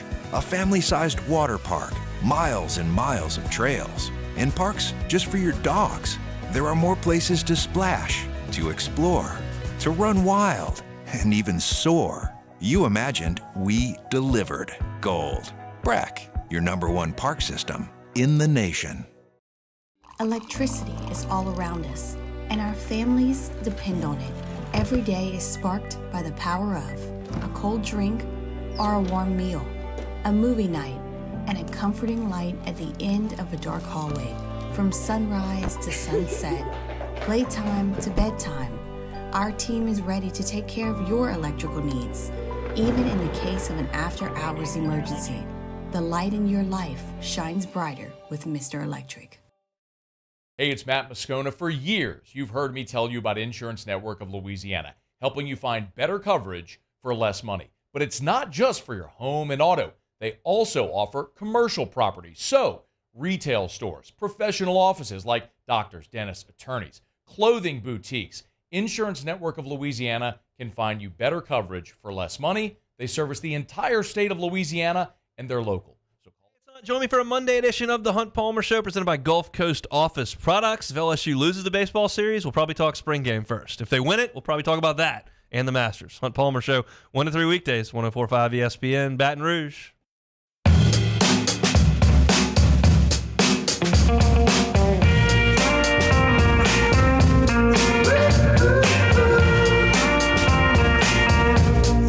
OTB, OT, with Hester and T-Bob on 104.5 ESPN Baton Rouge and 94.7 ESPN Alexandria.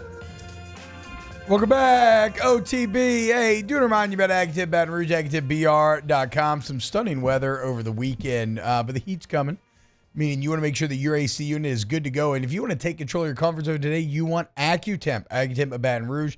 Go look at the Google reviews, guys. We're talking a damn near perfect 5-star rating with thousands of reviews. You are never going to get customer experience like what you experience with AccuTemp. Service to the highest degree is at the core of everything that they do. They send you a ton of information about who's coming in your home ahead of time so you can trust them, get to know them. They're just the absolute best. And if you need a whole home generator for storm season, AccuTemp is your answer. They got your back. And a bit of Saints. Oh, yeah, go ahead, Jake. Just one last point. Sorry, I was trying to get in last segment. I forgot. One Pelican starter played all 82 games and started all 82 games. Yeah, JV, right? Yeah. So, like, just tomorrow, and we'll talk about it tomorrow, just have a plan for him to be in there. Dance with the guy. I actually think he's a good option against that team. That's what I'm saying. Like, where do they lose? Sorry. Where do they lose advantage? Are they that worried about AD on the outside? I'm not that worried about AD on the outside. No, and if he beats you there, you tip your cap because that's not his game. I think a stronger, bigger body inside, a more intimidating presence would bode well against that team. Make the Lakers outshoot you. I don't know what the stats would say, but I mean, you've been on a freaking heater as of late, and if it wants to become a three-point shooting contest, I feel like, well, not only do the Pelicans defend the three better than just about anybody in the NBA, but like I like your chances. I don't like your chances when you give him 50 paint points in the first half to 12. And for Zion, I love you're trying to develop a jump shot. Maybe now's not the best time. You want to take it on every now and then. That's all well and good. And I know you've been kind of getting stymied trying to get inside recently, but figure it out. You still get a lot of people collapsing on you when you drive the basketball, and you're so good at finding the open guy. Just continue to do that. And you know what? Your jump shot next year, we can work on that in the offseason. In New Orleans Saints news, the Saints add Equiminius St. Brown, a free agent wide receiver to the roster. Of course, is the older brother of Amon-Ra. St. Brown, very intriguing naming conventions from the St. Brown's parents with Equiminius and Amon-Ra. Equiminius is a solid. It's incredible. Solid. I mean, that is the most Key and Peele-ass energy name I have ever heard in my entire life. Like, Kegel, Mike, and Key wrote that name, and then later it became as truth is stranger than fiction. But in his 6-year career, here's a cat, 63 catches, 928, 2 tuds. Been a roster guy. Between him and Cedric Wilson, you now have a couple of kind of depth roster pieces added. Jake, does this change? We've done a lot of in terms of Saints mocks, maybe tackle first, receiver second. Does Equiminius change any of that math? I mean, I don't think so. You signed Stanley Morgan, I think, in this offseason as well, kind of another career reserve guy. Now, Cedric Wilson has had moments when he's been a starter in this league and had some really good moments with the Cowboys, didn't as much with the Dolphins, but you heard that staff when he left the Dolphins, I mean, they were singing his praises. Yeah, now, for whatever reason. Yeah. You had two other options. You had Tyreek Hill and you have Waddle, so two of the best in the league. And so, like, he obviously didn't get the run there, but I think he's a solid pickup, and it probably changes T-Bob. It certainly flips your biggest need is tackle. Because you still have Chris Olave and Rashid Shaheed, and I like actually what A.T. Perry did in limited time last year as a rookie. He got better as the season went on. So which way you want out of your rookie? You want to add a body to that room. This is the perfect draft, though, to get that guy in the second or third round. Do we all want to see them select a receiver at 14 because it's more exciting? Sure. Right now, your starting tackles are Trevor Penning and then a Ryan Ramczyk, who are asking, will he play again? Yeah. That and then you don't have Young's starting tackles. You essentially don't have starting tackles almost completely. So Sadoveri, somebody that you selected last year, is kind of more of a guard. He's played a little bit of everything. Again, if we're saying that, you don't have the guy, right? You don't even have like a backup center. I guess maybe I don't even know who would slot. Cesar Ruiz, I guess, would slot to center, and you have to figure out another guard because right now you have Eric McCoy. So your offensive line it's a hot mess. So I think you probably still go receiver somewhere in that second round. I mean, you'll have a receiver room featuring Olave and Rashid Shaheed as probably your kind of top most veteran options.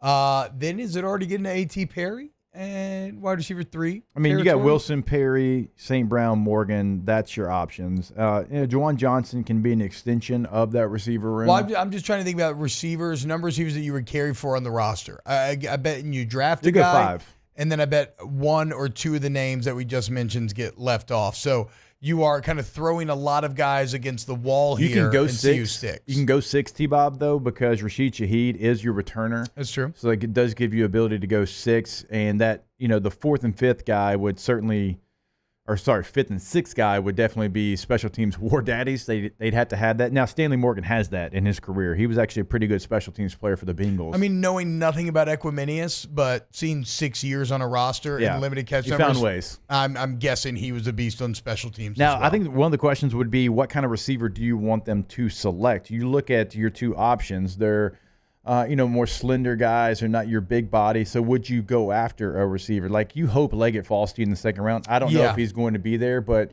regardless if he's there or not, I think your receiver would be in a different kind of mold. Where's than A.D. Mitchell receivers. being projected? Because that's a big boy.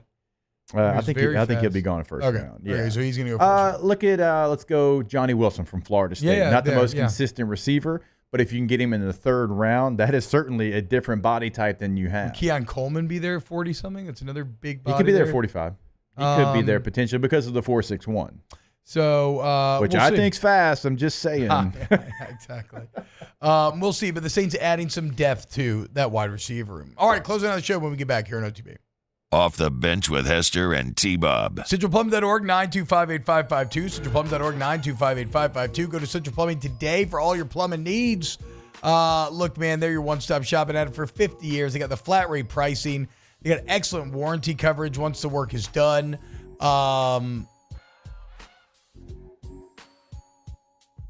licensed by, brain fart. Licensed bonded brain fog. They're licensed bonded insured. So, as always, they can trust you who's coming into your home. And look, man, it's 24/7 emergency service. So if you need them, I don't care if it's a weekend, weekday, holiday, whenever they are there for you. They have a massive fleet. It's just a one-stop plumbing shop. So if you have issues with your pipes, don't think twice. Just go to 925-8552 or call centralplumbing.org today. Yeah, when you go to that website, you'll see what we're talking about every single day as far as the remodel game and what they can do for you. Certainly, they can help you in emergencies, like T-Bob said. But if you're looking to upgrade at your home or your business, they can do that. They can come in and give you a brand new bathroom, restroom, whatever you're looking for. CentralPlumbing.org, 225-925-8552. Our listeners fire off their opinions on the JimsFirearms.net hotline at 499-1045. Keep listening for your next chance to shoot us your thoughts with the JimsFirearms.net hotline on 1045 ESPN Baton Rouge. When it comes to ending cancer, we push forward, always working together for you. That's why our cancer experts at Ochsner have clinically integrated with MD Anderson Cancer Center. This means advanced cancer care, including access to life-saving clinical trials and integrating care to treat the whole you. Introducing Ochsner MD Anderson Cancer Center. Long live you. Power up your next project with John Deere Deals by Sunshine. Whether you're working hard or playing hard, our knowledgeable team will help you find the right product for you. Ask us about our amazing tractor package promotions. Learn more about what it means to be powered by sunshine at sunequip.com.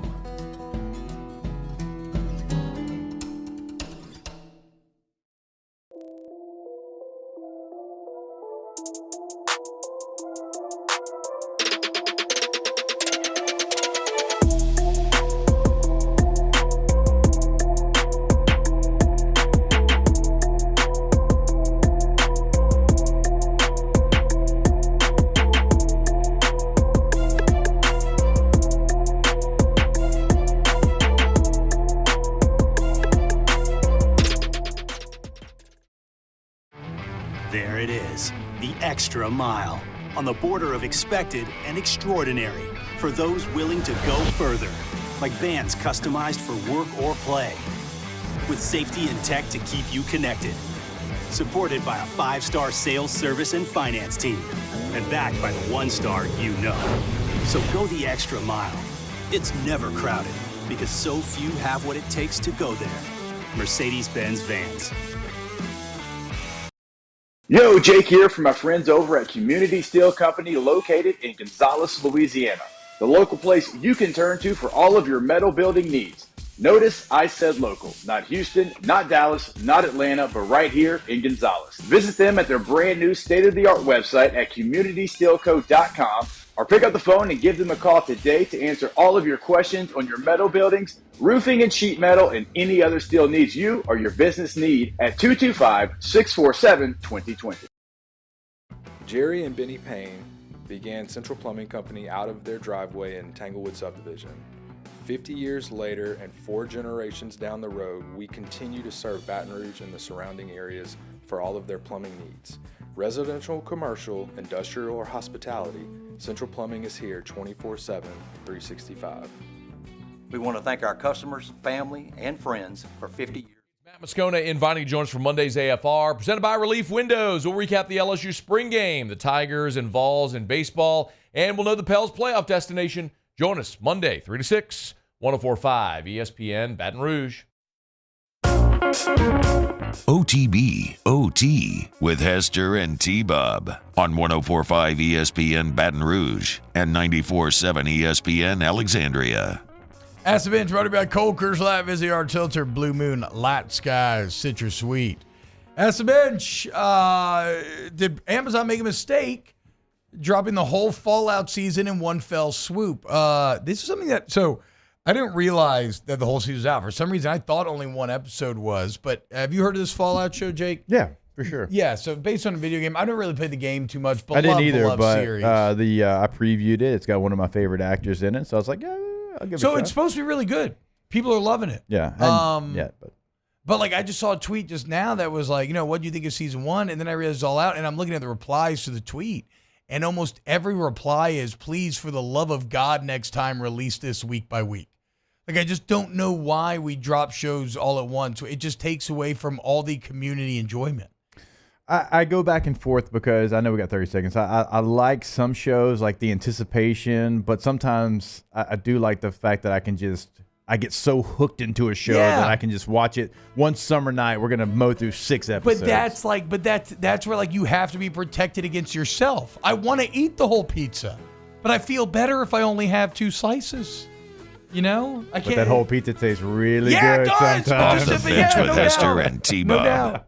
All right, go to Pinnacle Exterior Construction. And sorry for the short segment at the end there, y'all, but we'll be back stronger than ever tomorrow. PECbuilt.com. PECbuilt.com. You need outdoor living spaces, fences, bulkheads, pergolas, whatever. They're your answer. But I want to talk to you specifically about the pools because, guys, I forgot to announce it during weekend winners, but pool season is back. Pools are popping off this weekend, and if you want to get the pool of your dreams, check out the spec pools from Pinnacle, where you choose from a number of different templates, choose a bunch of detail work on the edges so you make it your own, you customize it, and in just 2 weeks, Pinnacle builds you a pool. PECbuilt.com. Spec pools, but with multiple, and I do mean multiple options. I mean, they'll have a booklet of options. This is not like, hey, you get a square, a rectangle, a kidney shape. No. There are so many options, different accessories. In 2 weeks' time, you're going to be swimming in your pool, not the community pool, your pool, PECbuilt.com. There it is, the extra mile, on the border of expected and extraordinary, for those willing to go further, like vans customized for work or play, with safety and tech to keep you connected. Supported by a 5-star sales, service, and finance team, and backed by the 1-star you know. So go the extra mile.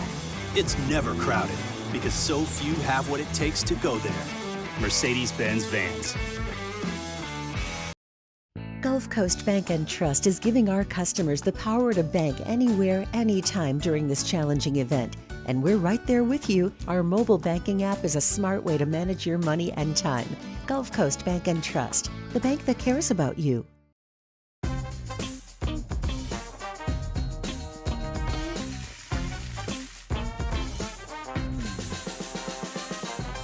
The best kept secret in town is out. Discover Tallulah at the Renaissance Hotel on Bluebonnet. Elevate brand visibility, ignite customer engagement with the power of radio and digital advertising combined. Guarantee Digital Media brings the two together as a trusted media partner in Louisiana for nearly a century. Claim your free digital audit at guaranteemedia.com. Power up your next project with John Deere Deals by Sunshine. Whether you're working hard or playing hard, our knowledgeable team will help you find the right product for you. Ask us about our amazing tractor package promotions. Learn more about what it means to be powered by sunshine at sunequip.com.